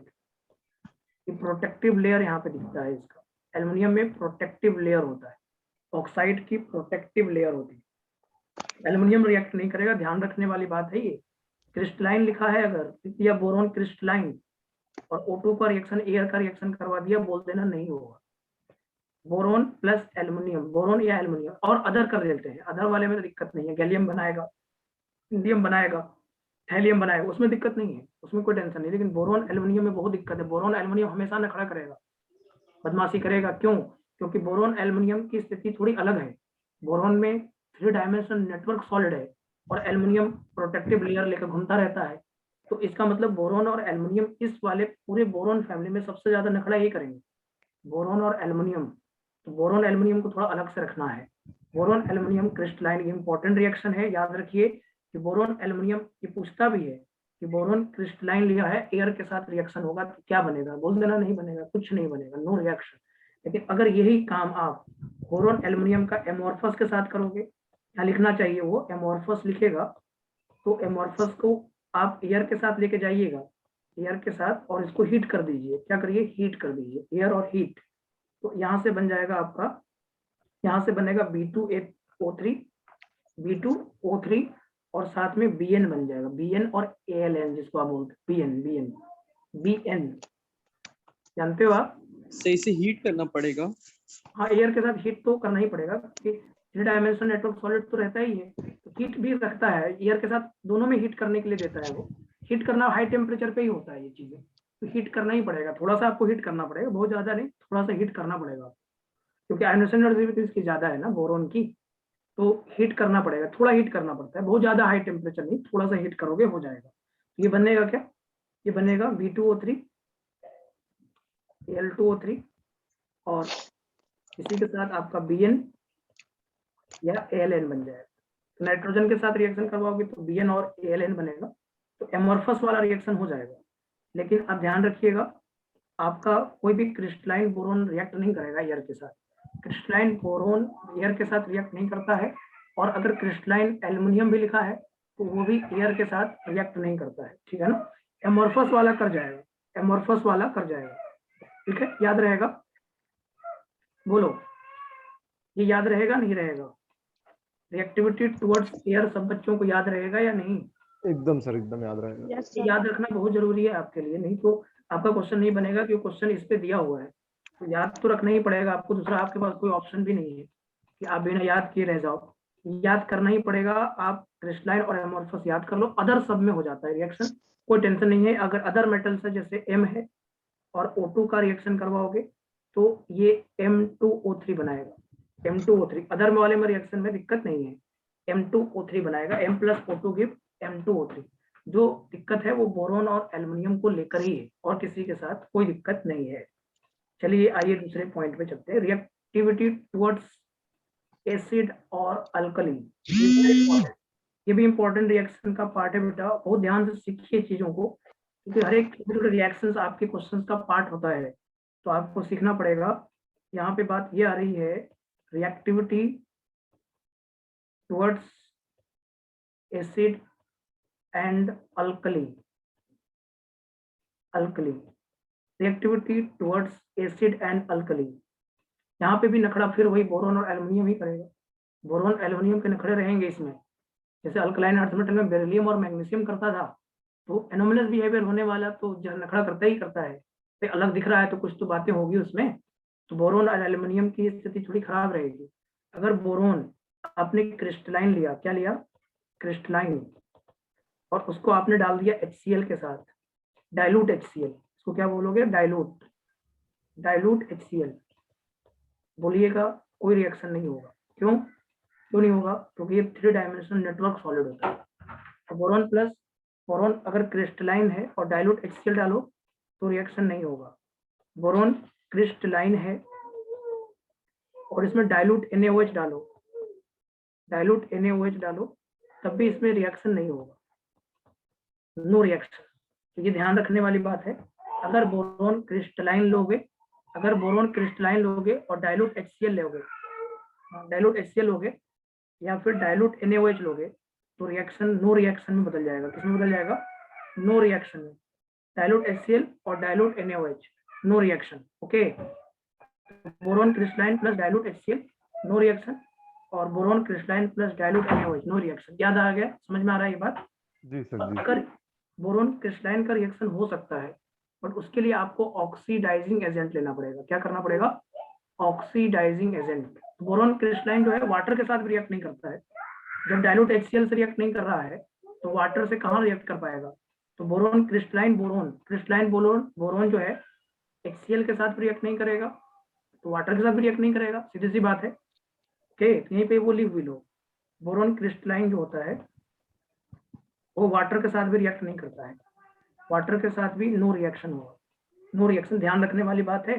Crystalline boron के साथ दिक्कतें हैं बहुत, क्रिस्टलाइन बोरोन जल्दी रिएक्ट नहीं करता। क्यों, क्योंकि वो बहुत स्टेबल होता है, उसके स्ट्रक्चर को तोड़ ही नहीं पाओगे आप। आइकोसाहेड्रॉन स्ट्रक्चर है उसका, आइकोसाहेड्रॉन 20 मेंबर रिंग है वो, 20 मेंबर का रिंग है वो, कहाँ से तोड़ दोगे आप। और 3 डायमेंशनल नेटवर्क है, तो इसलिए टूटेगा नहीं। इसलिए बोरोन जो होता है क्रिस्टलाइन वाला बहुत ज्यादा स्टेबल होता है, और क्रिस्टलाइन ऐसे भी ज्यादा स्टेबल होता है, या तो आपने सॉलिड स्टेट में ही पढ़ा है। क्रिस्टलाइन जो होता है वो लॉन्ग रेंज ऑर्डर में अरेंज होता है, उसको तोड़ना बहुत मुश्किल होता है, बहुत आसानी से नहीं तोड़। डायमंड को कहाँ तोड़ पाओगे आप, डायमंड टूटता है जल्दी, बहुत इजीली नहीं टूटता है, वो बहुत स्टेबल होता है। तो क्रिस्टलाइन हमेशा स्टेबल होता है, क्रिस्टलाइन फॉर्म में अगर कोई भी चीज लिखी गई है तो स्टेबल है। लेकिन बोरोन का रिएक्शन कराया जा सकता है उसकी एक स्ट्रॉन्गेस्ट ऑक्सीडाइजिंग एजेंट को लेकर। तो बोरोन एक स्ट्रॉन्गेस्ट ऑक्सीडाइजिंग एजेंट, जैसे H2SO4 ले लो, बोरोन प्लस H2SO4 में ये ऑक्सीडाइजिंग एजेंट का काम करता है। क्या काम करता है इसमें ये बोरॉन सर क्रिस्टलाइन है? हाँ, इसमें बोरोन क्रिस्टलाइन है, लेकिन ये ऑक्सीडाइजिंग एजेंट है। एक बोरोन को ऑक्सीडाइज करा सकता है और अपने आप को रिड्यूस कर सकता है। यहाँ पे बोरोन को ऑक्सीडाइज कर सकता है और अपने आप को क्या कर सकता है, रिड्यूस कर सकता है। तो यहाँ पे जो बनेगा वो है B2O3, ऑक्सीडाइजिंग एजेंट के साथ रिएक्शन कर लेगा। ये ऑक्सीडाइजिंग एजेंट का मतलब क्या होता है, बोरोन ऑक्सीडाइज होगा और H2SO4 रिड्यूस होकर कहाँ जाएगा, SO2 में जाएगा। तो बोरोन क्रिस्टलाइन है, यहाँ पे भी क्रिस्टलाइन ही है, लेकिन ये रिएक्शन कर सकता है। Boron crystalline plus concentrated H2SO4 एक ऑक्सीडाइजिंग एजेंट होता है, तो इसको ऑक्सीडाइज करके खुद को क्या कर लेगा, रिड्यूस कर लेगा। उस तरह से बोरोन प्लस कंसंट्रेटेड HNO3, बहुत ध्यान से समझिएगा बेटा, कंसंट्रेटेड HNO3 के साथ ये बन जाएगा B2O3 प्लस NO2, ये ऑक्सीडाइजिंग एजेंट का काम करेगा। तो ये दोनों रिएक्शन याद करना है, आप इतना जरूर याद करिएगा क्योंकि ये इंपॉर्टेंट पार्ट है। अगर बोरोन डाइल्यूट वाला पार्ट से कराते हो क्वेश्चन, डाइल्यूट वाला कोई भी पार्ट लेके करोगे तो बोरोन क्रिस्टलाइन जो है वो कोई रिएक्शन नहीं देगा डाइल्यूट वाले से। जैसे डाइल्यूट HCl हो गया, डाइल्यूट NaOH हो गया, या वाटर ओनली वाटर हो गया, तो इन सभी से रिएक्शन नहीं करता है। लेकिन अगर ऑक्सीडाइजिंग एजेंट लोगे जैसे H2SO4 HNO3 लोगे तो ये रिएक्ट कर जाता है और इस तरह से प्रोडक्ट बनाता है, क्योंकि H2SO4 एक ऑक्सीडाइजिंग एजेंट होता है और बोरोन ऑक्सीडाइजिंग एजेंट के प्रेजेंस में ये रिएक्ट करके इस तरह से बना ले। उसी तरह से एल्युमिनियम की कहानी को भी थोड़ा समझना होगा। जब एल्युमिनियम को वाटर के साथ रिएक्शन कराते हैं तो कोई रिएक्शन नहीं होता है, क्योंकि एल्युमिनियम एक प्रोटेक्टिव लेयर होता है ऑक्साइड का, तो वाटर उसको तोड़ नहीं पाता है। प्रोटेक्टिव लेयर ऑक्साइड के तोड़ नहीं पाता है। एल्युमिनियम में क्या होता है, protective layer of oxide. Aluminium के पास क्या होता है, protective layer of oxide. Oxide का एक प्रोटेक्टिव लेयर होता है, ऑक्साइड का क्या होता है, प्रोटेक्टिव लेयर होता है, तो वाटर नहीं तोड़ पाएगा। अब इसी में अगर एल्युमिनियम के साथ हम डाइल्यूट फॉर्म में वाटर मिला दें, डाइल्यूट फॉर्म में HCl मिला दें, तो डाइल्यूट HCl क्या करता है, H+ होता है HCl के पास, तो H+ क्या करता है, उस वाले प्रोटेक्टिव लेयर को आसानी से तोड़ पाता है, क्योंकि उसमें H+ और ऑक्सीजन के साथ वो रिएक्ट कर जाता है, और जिसके कारण वो आराम से टूट जाता है। H+ और ऑक्सीजन वाला जो पार्ट है ना, वो रिएक्ट कर जाता है, जिसके कारण वो टूट जाता है, और इस बेसिस पे यहाँ बन जाता है AlCl3, और साथ में ये बन जाएगा आपका AlCl3 प्लस H2 बन जाएगा ना, H2, AlCl3 plus H2। Dilute HCl के साथ रिएक्शन करवाओगे तो AlCl3 प्लस H2 बन जाएगा। और अगर इसी Al का रिएक्शन डाइल्यूट NaOH के साथ करवाओगे तो ये, क्योंकि देखो एल्युमिनियम में आपको पता भी होगा, एल्युमिनियम के साथ अगर रिएक्शन करवाते हो NaOH के साथ, तो आप इसको NaLO2 भी बना सकते हो, sodium Meta aluminate, sodium Meta aluminate भी बना सकते हो, और नहीं तो फिर AlOH थ्राइस भी बना सकते हो, AlOH thrice plus H2 gas. क्योंकि एल्युमिनियम जो होता है ना, वो एम्फोटेरिक होता है, शायद आपने सुना होगा। तो अगर कहीं पे प्रोडक्ट में AlOH थ्राइस ना देकर NaLO2 दे देगा तो गलत नहीं है। क्यों नहीं है गलत, क्योंकि फिर से AlOH थ्राइस का रिएक्शन NaOH के साथ करवा दोगे ना, तो बन जाएगा ये, तो गलत नहीं है, ये मत कह देना गलत है, क्योंकि एल्युमिनियम एम्फोटेरिक नेचर का होता है, और एल्युमिनियम के ऑक्साइड्स एम्फोटेरिक होते हैं, तो हाइड्रोक्साइड भी एम्फोटेरिक है या नहीं। तो उसके बाद फिर से NaOH का रिएक्शन जब आप करवा देते हो, फिर से अगर NaOH का रिएक्शन करवा दोगे तो फिर स्थिति ऐसी बन जाएगी, स्थिति ऐसी बन जाएगी, AlOH थ्राइस बन जाएगा, AlOH थ्राइस, और फिर से NaOH डालोगे तो NaLO2 बन जाएगा, सोडियम मेटा एल्यूमिनेट भी बन सकता है। अगर आप इसमें ये भी लिख दोगे तो गलत नहीं होगा, sodium Meta aluminate NaLO2, NaLO2। क्यों, क्योंकि एल्युमिनियम के ऑक्साइड्स और हाइड्रोक्साइड्स एम्फोटेरिक होते हैं, वेरी इंपॉर्टेंट है, ये भी जरूर याद रखिए। एल्युमिनियम वाटर के साथ रिएक्ट नहीं करता, क्यों नहीं करता है, क्योंकि उसमें ऑक्साइड का प्रोटेक्टिव लेयर होता है, और वाटर उस प्रोटेक्टिव लेयर को तोड़ ही नहीं पाता, और जब वो तोड़ ही नहीं पाता तो कोई रिएक्शन नहीं होगा। तो एल्युमिनियम सिंपल वाटर से रिएक्ट नहीं करता, aluminium does not react with water, याद रखिए। पूरे पॉइंट्स एक बार देखिए और याद करना पड़ेगा आपको, और दूसरा उपाय आपके पास नहीं है। अगर सीधे सीधे क्वेश्चन बनाना है तो पॉइंट्स याद करने ही पड़ेंगे आपको, कि बोरोन अगर क्रिस्टलाइन है तो कोई भी डाइल्यूट HCl देगा, देता है क्वेश्चन, ऐसा नहीं कि नहीं देता है, ऐसे क्वेश्चन आते हैं कि बोरोन क्रिस्टलाइन लिख देगा और डाइल्यूट HCl लिख देगा, तो बोल दीजिएगा नो रिएक्शन, नहीं होगा reaction, dilute NaOH no reaction. अगर वो बोरोन कंसंट्रेटेड HNO3 लेगा या कंसंट्रेटेड H2SO4 लेगा, तो ये ऑक्सीडाइजिंग एजेंट होते हैं, तो बोरोन के साथ रिएक्ट करके ये बोरोन को ऑक्सीडाइज कर देंगे और खुद को क्या कर लेंगे, रिड्यूस कर लेंगे। एल्युमिनियम डाइल्यूट HCl के साथ रिएक्ट करता है क्योंकि वो प्रोटेक्टिव लेयर को तोड़ पाता है, ठीक है। इसके बाद अब यहाँ पे समस्या फिर बढ़ गया। समस्या क्या बढ़ेगा, देखो यहाँ पे एल्युमिनियम जो है, जब आप कंसंट्रेटेड HNO3 लाओगे, कंसंट्रेटेड HNO3 लाओगे, क्या लाओगे, कंसंट्रेटेड HNO3, इसमें वाटर तो है नहीं, इसमें वाटर तो है नहीं, कंसंट्रेटेड है ये, और कंसंट्रेटेड के साथ फिर एल्युमिनियम रिएक्शन नहीं करेगा, नो रिएक्शन होगा। क्यों, क्योंकि ये प्रोटेक्टिव लेयर को कंसंट्रेटेड HNO3 नहीं तोड़ पाएगा, डाइल्यूट HNO3 रहेगा तो तोड़ देगा, लेकिन कंसंट्रेटेड नहीं तोड़ेगा, तो प्रोटेक्टिव लेयर है। क्यों है ऐसा, क्योंकि प्रोटेक्टिव सर वाटर नहीं तोड़ पा रहा है, लेकिन सर डाइल्यूट तोड़ दे रहा है और कंसंट्रेटेड नहीं तोड़ पा रहा है। कंसंट्रेटेड HNO3 नहीं तोड़ पाएगा, कंसंट्रेटेड HNO3 में वाटर का अंश नहीं है ना, कंसंट्रेटेड HNO3 में वाटर नहीं रहता है ना, तो उसमें डाइल्यूट HCl का मतलब ये होता है कि उसमें वाटर प्लस H+ है, वाटर प्लस H+ है, तो वो प्रोटेक्टिव लेयर को तोड़ेगा। कंसंट्रेटेड HNO3 नहीं तोड़ता है, प्रोटेक्टिव लेयर ऑफ ऑक्साइड को नहीं तोड़ेगा कंसंट्रेटेड HNO3, ये भी याद रखना पड़ेगा आपको, ये भी याद रखना पड़ेगा। याद रह रहा है, समझ में आ रहा है।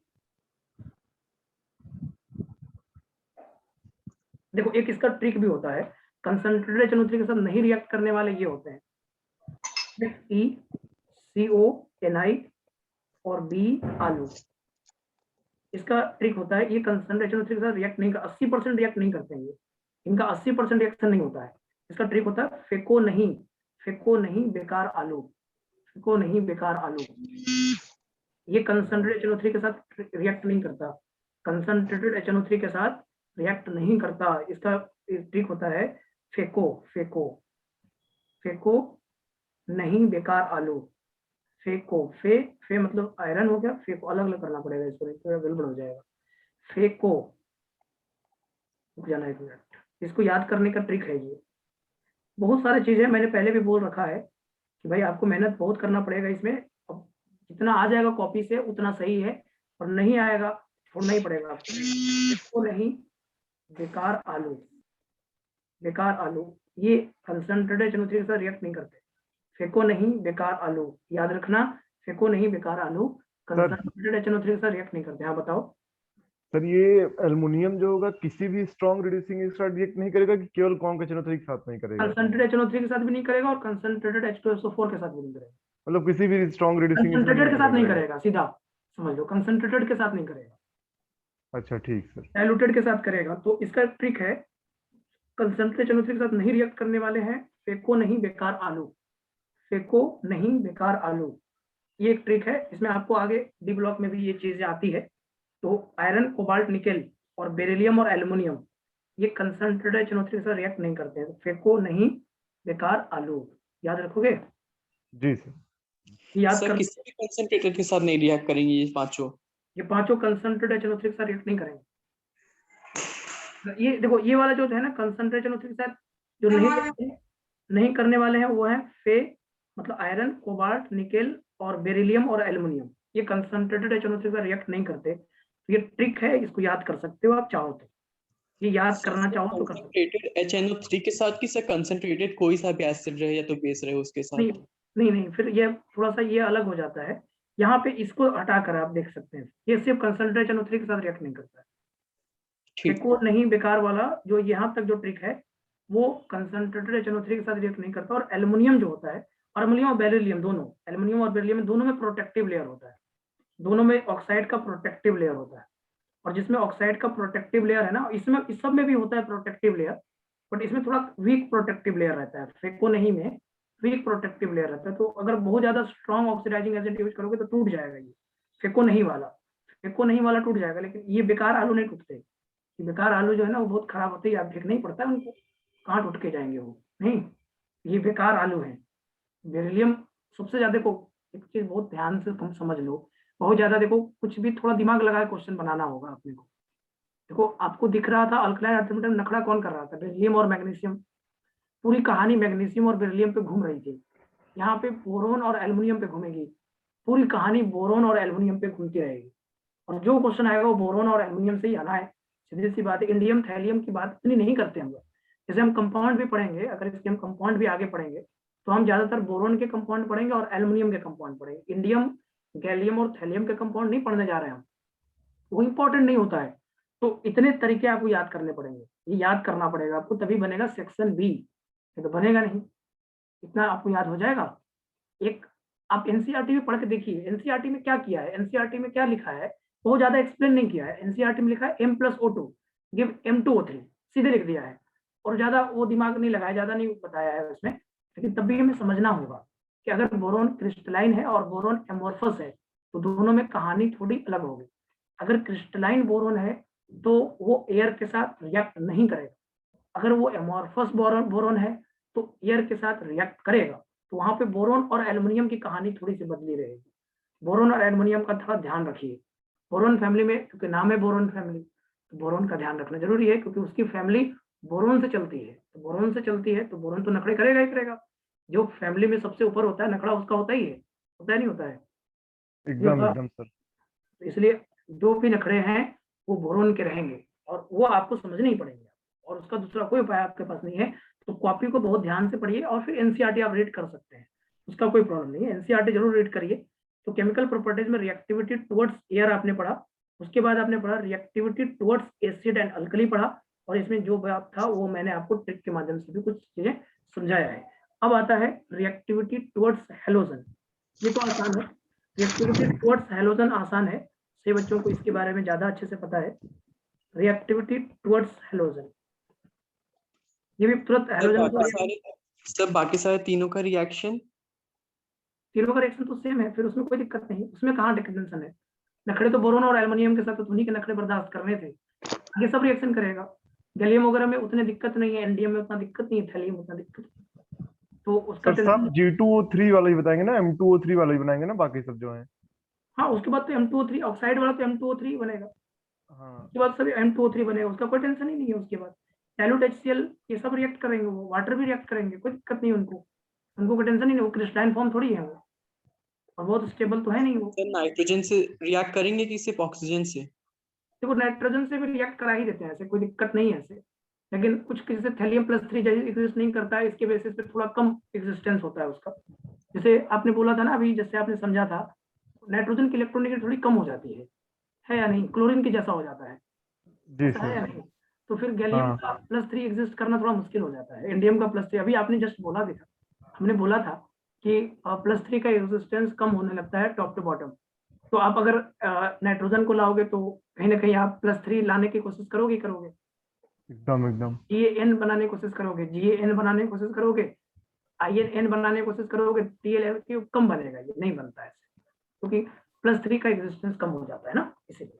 और नाइट्रोजन बहुत ज्यादा स्ट्रॉन्ग तो है नहीं, बहुत अच्छा इलेक्ट्रोनेगेटिव तो नहीं है, क्लोरीन के ही लगभग बराबर में आता है, तो जब क्लोरीन नहीं एग्जिस्ट कर पाता है तो नाइट्रोजन वाला कंपाउंड कम एग्जिस्ट करेगा, इसलिए ज्यादातर हम लोग एल्युमिनियम का नाइट्राइड और बोरोन का नाइट्राइड बनाते हैं, गैलियम, इंडियम और थैलियम का नाइट्राइड कम बनाते हैं। रीजन है इनर्ट पेयर इफेक्ट। ओके, तो ये रीजन से आप कर सकते हैं, ठीक है। फिर से नखड़े वही बोरोन और एल्युमिनियम के ही होंगे।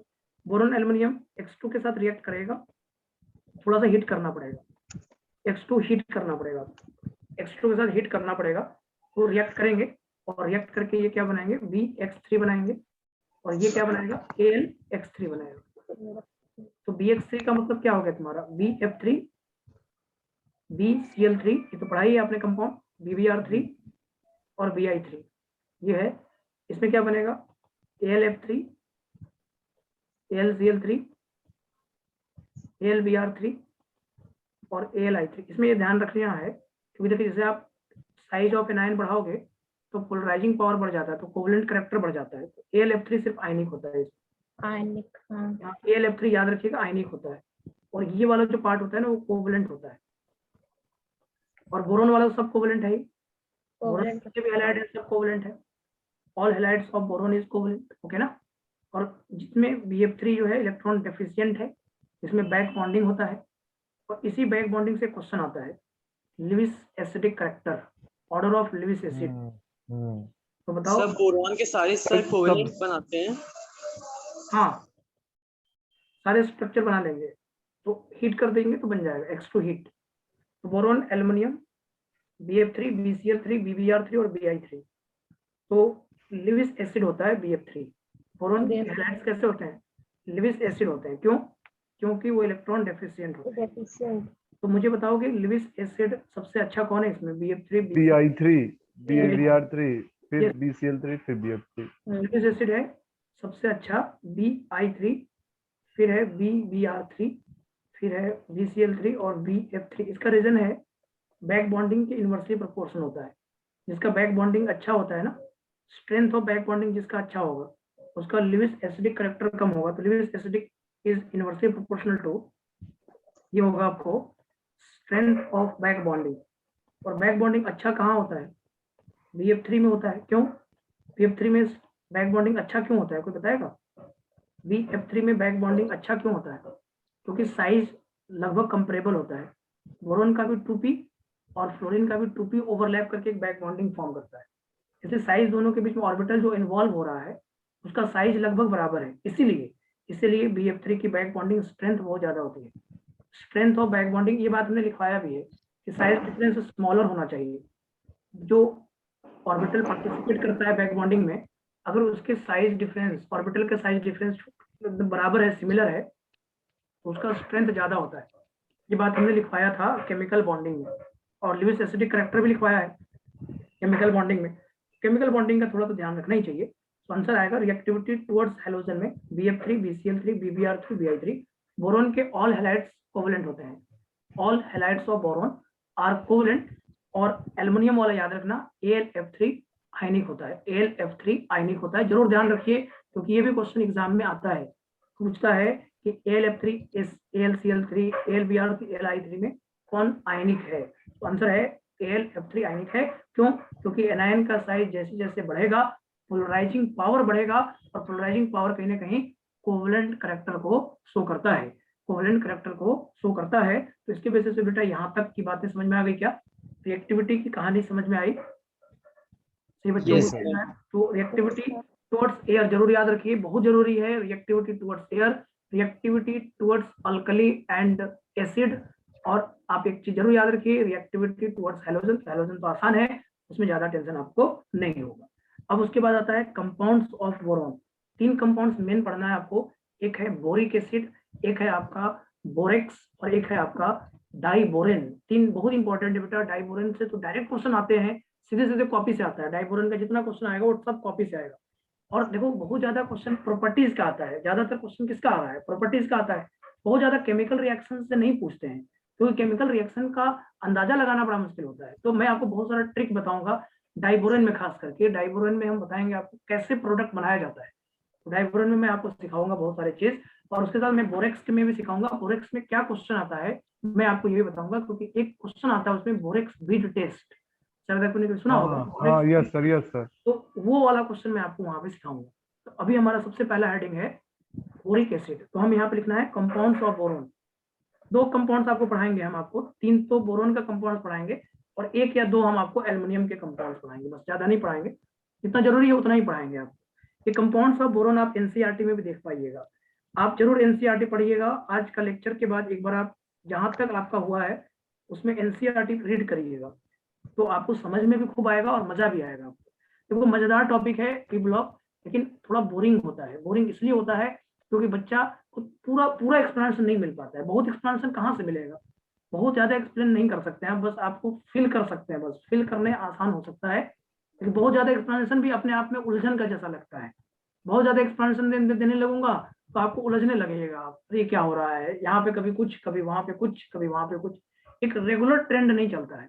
इसलिए पी ब्लॉक थोड़ा सा बच्चों को बोरिंग लगता है, क्योंकि रेगुलर ट्रेंड नहीं चलता। बच्चा तो एक जैसा देखना चाहता है हर चीज को, बच्चा तो अलग अलग नहीं देखना चाहता है। हमेशा बच्चा क्या चाहेगा कि पूरी फैमिली का ऑर्डर एक जैसा हो, पूरी फैमिली एक जैसे ट्रीट कर रही, तो अच्छा फील आता है, तब तो उसको टेंशन नहीं होगा।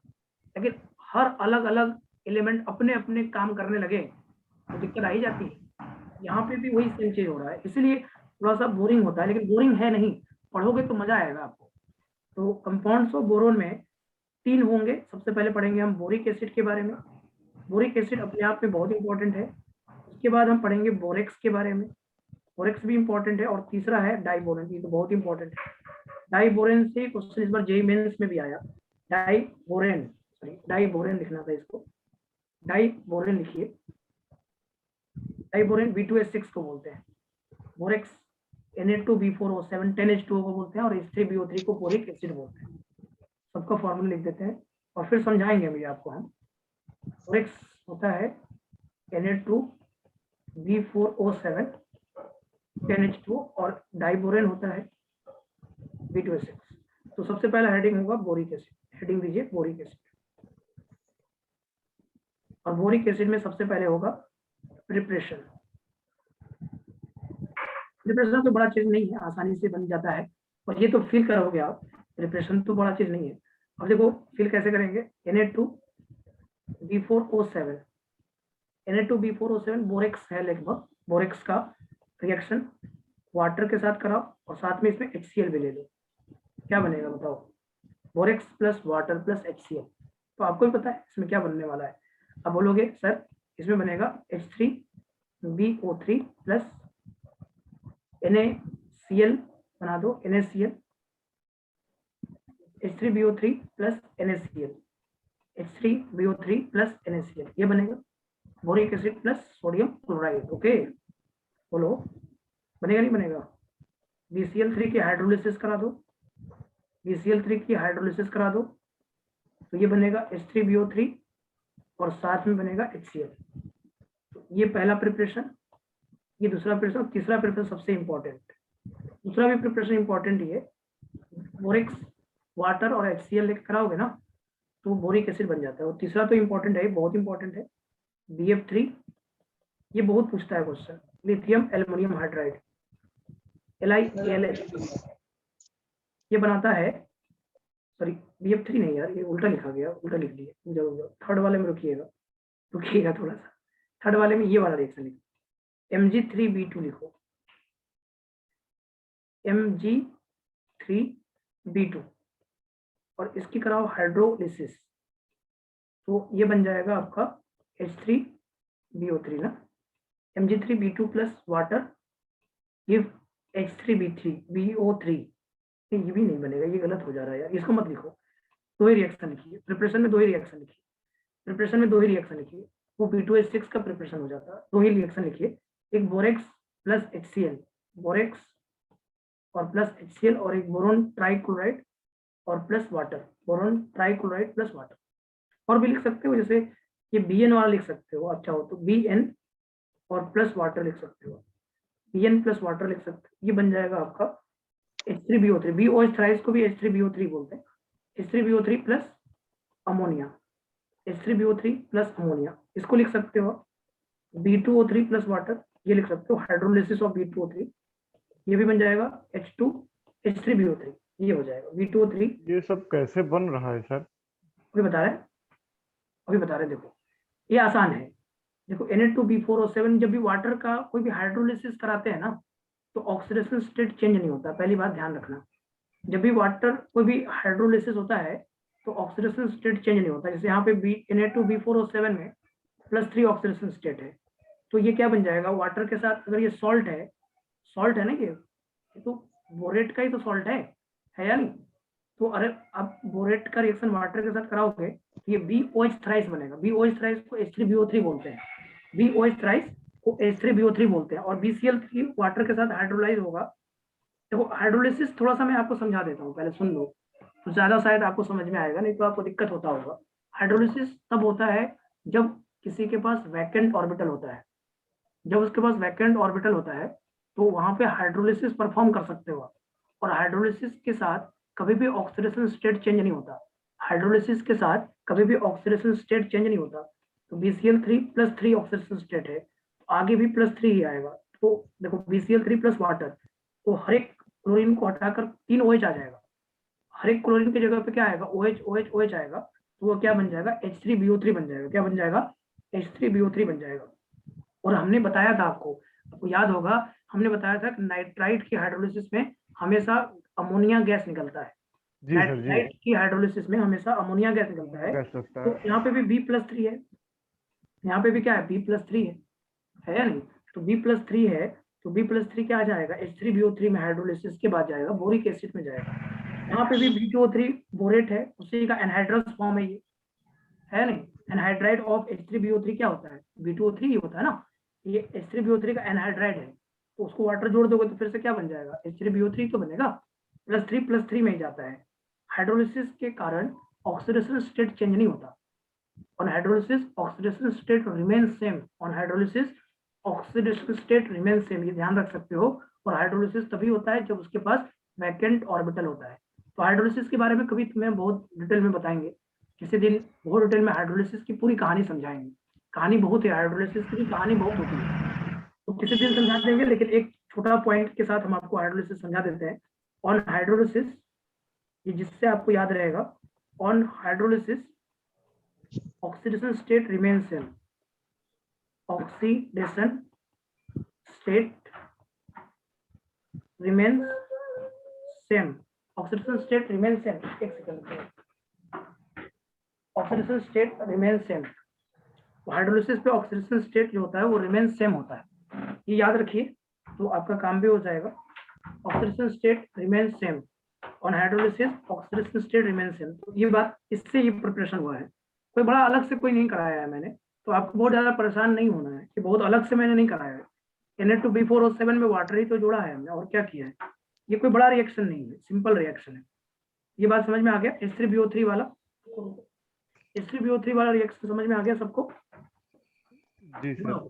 ये प्रिपरेशन वाला पार्ट तो आसान है, वो अनुमान भी लगा सकते हो, हाइड्रोलिसिस में बहुत सारा अनुमान भी लगा सकते हो आप, उसमें कहीं टेंशन नहीं।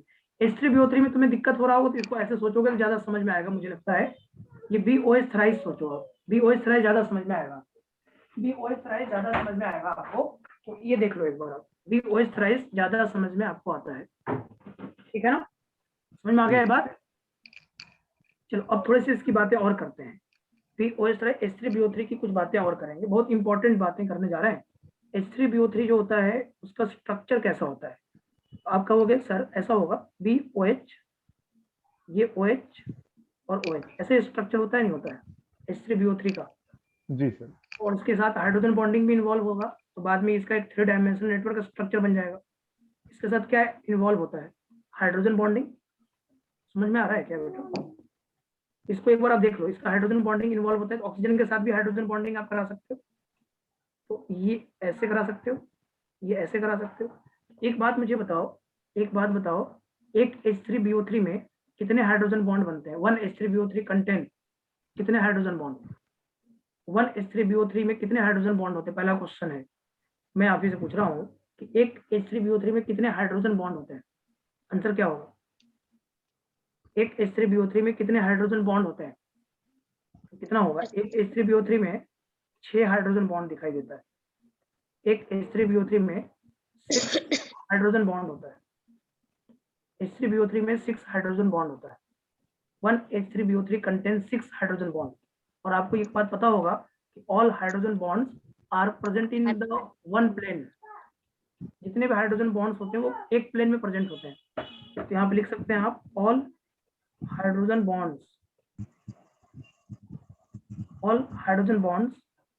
Are present in one plane, present in same plane, ऐसे लिख लो। ये बात भी आपको पता होगा शायद। H3BO3 में एक H3BO3 में 6 हाइड्रोजन बॉन्ड, देख लो आप, चेक कर लो, एक H3BO3 में कितना हाइड्रोजन बॉन्ड होता है? 6 हाइड्रोजन बॉन्ड। ये बात समझ में आ रहा है क्या? एक H3BO3 प्रॉपर्टीज में लिख के लिखिएगा ना, एक H3BO3 देखो, ये ऑक्सीजन इससे एक बॉन्ड बना, इधर चला, 2 हो गए, इधर 2 हो गए, इधर 2 हो गए, 2 2 4 और 2 6 नहीं हुआ। एक ऑक्सीजन से भी तो हाइड्रोजन बॉन्ड निकलेगा, हाइड्रोजन से भी निकलेगा, इसके भी हाइड्रोजन से निकलेगा, इसके भी ऑक्सीजन से निकलेगा, इसके हाइड्रोजन से निकलेगा, इसके ऑक्सीजन से निकलेगा।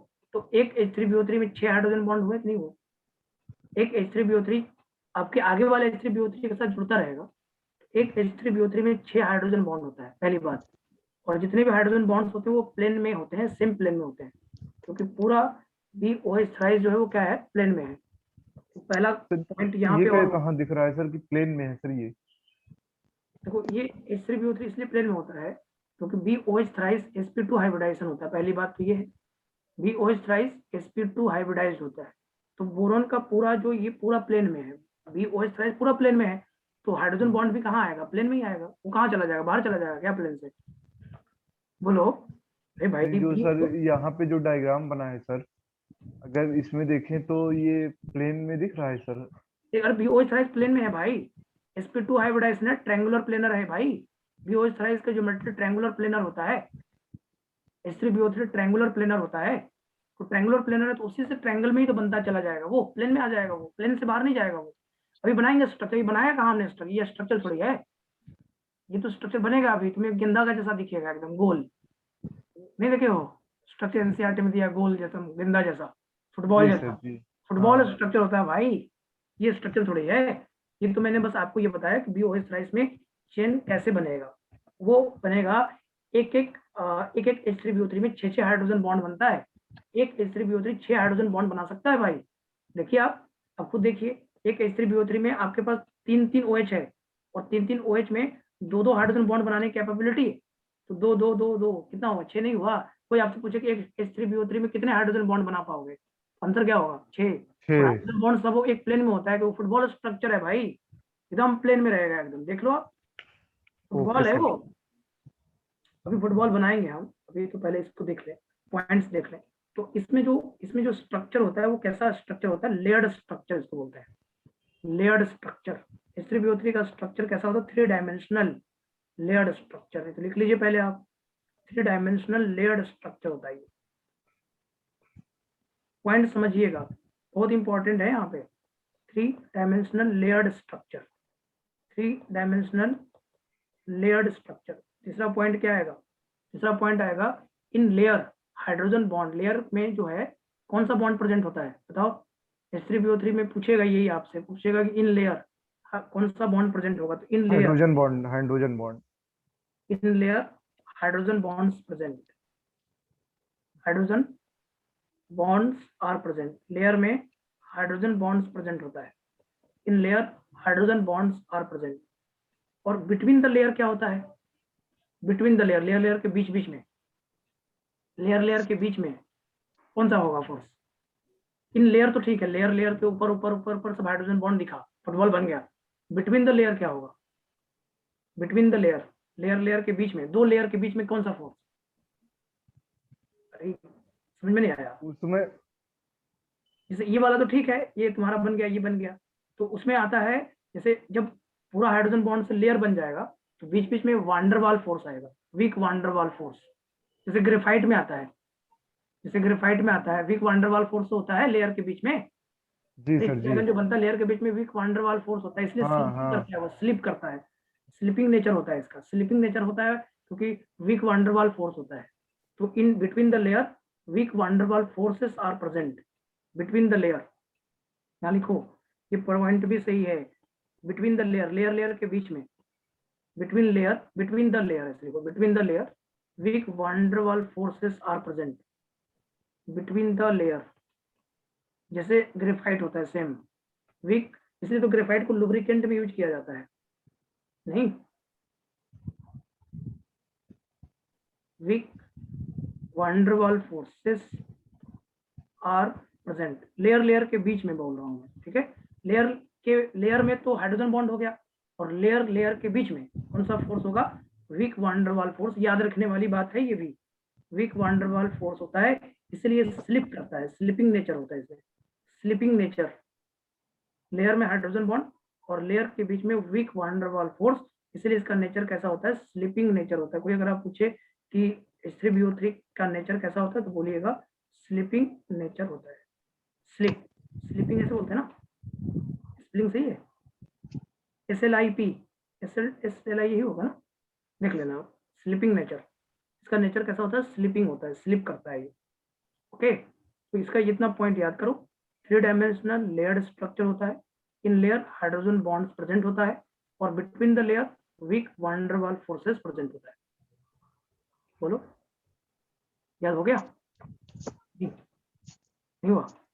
अरे सर ऐसे याद हो जाएगा, हाँ, अरे सर ऐसे याद होने लगा फिर हो सकता।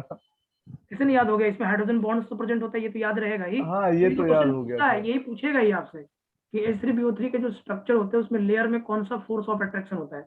आंसर है हाइड्रोजन बॉन्ड होता है, हाइड्रोजन बॉन्ड होता है, ये याद करो, ये जरूरी है आपको, यही तो पूछेगा आपसे। और H3BO3 का स्ट्रक्चर ऐसा बनता है, देखो H3BO3 का स्ट्रक्चर मैं बना रहा हूँ, थोड़ा सा मेरे साथ देखिएगा, ये ट्रायंगल बनता है, ऐसे ट्रायंगल मैं बना रहा हूँ, अभी मत बनाइएगा आप, क्योंकि मैं इसमें बीच बीच में मिटा मिटा के लिखूंगा, तो मुझे जो बनाना है उसके हिसाब से बनाऊंगा ना मैं। हम अपना ट्रायंगल बनाएंगे, ट्रायंगल बना के हम इसको फुटबॉल जैसा ऐसे बना देंगे। ट्रायंगल हो गया,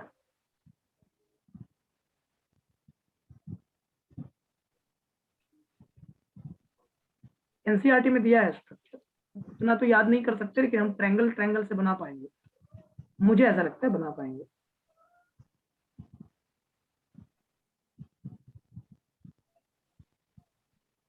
ऐसा, अब इसी में जोड़ के बनाइएगा ना तो बन जाएगा H3PO3 का स्ट्रक्चर। देखो कैसे, यहाँ देखो, यहाँ पे ऑक्सीजन होगा, यहाँ पे ऑक्सीजन, यहाँ पे बोरोन, और यहाँ पे ऑक्सीजन। ओके, ऐसे बनाते चलेंगे, ऑक्सीजन ऑक्सीजन ऑक्सीजन, ऐसे तो स्ट्रक्चर बनाना ऐसे ही मुश्किल रहता है, ऐसे ऐसे बनाओगे तो बन जाएगा आपसे। और ये बनाना ही क्यों है आपको? आपको कौन सा पूछने जा रहा है कि बनाइए स्ट्रक्चर? अब सब्जेक्टिव एग्जाम थोड़ी देने जा रहे हो, ऑब्जेक्टिव एग्जाम देने में क्या जरूरत है आपको बनाने का? थोड़ा बड़ा बड़ा बना लेना अपने कॉपी में।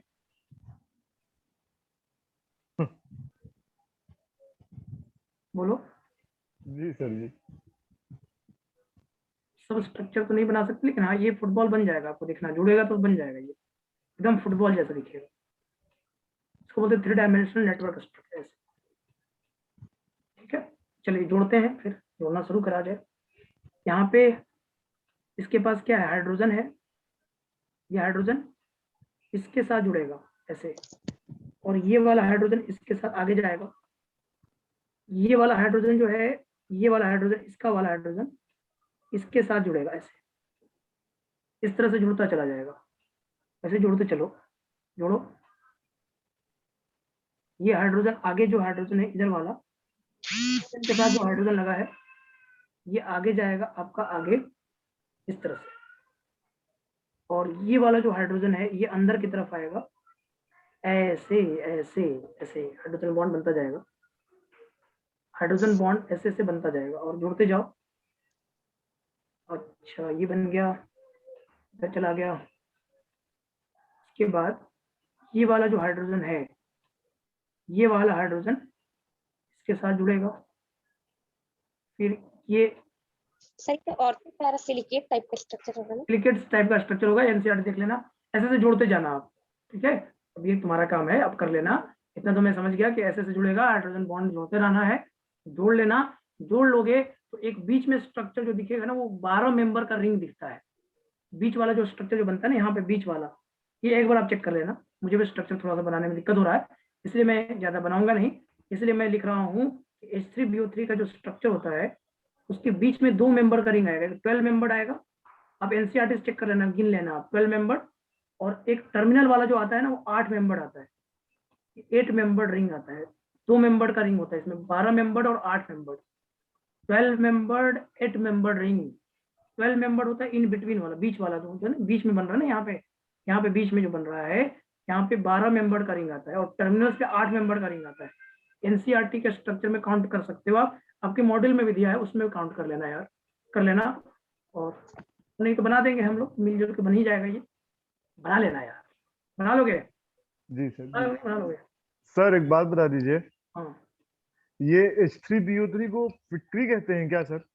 क्या बोलते हैं? फिटकरी जो मतलब एंटीसेप्टिक का जो काम करती है सर। हाँ ये बोरैक्स ही होता है, आई लोशन होता है। बोरेक्स वाला होता है, बोरेक्स वाला नहीं, बोरेक्स वाला नहीं, H3BO3 फिटकरी तो नहीं होता है यार। क्या मतलब इसका सर कहाँ यूज करते, मतलब कैसे क्या करते हैं सर इसका?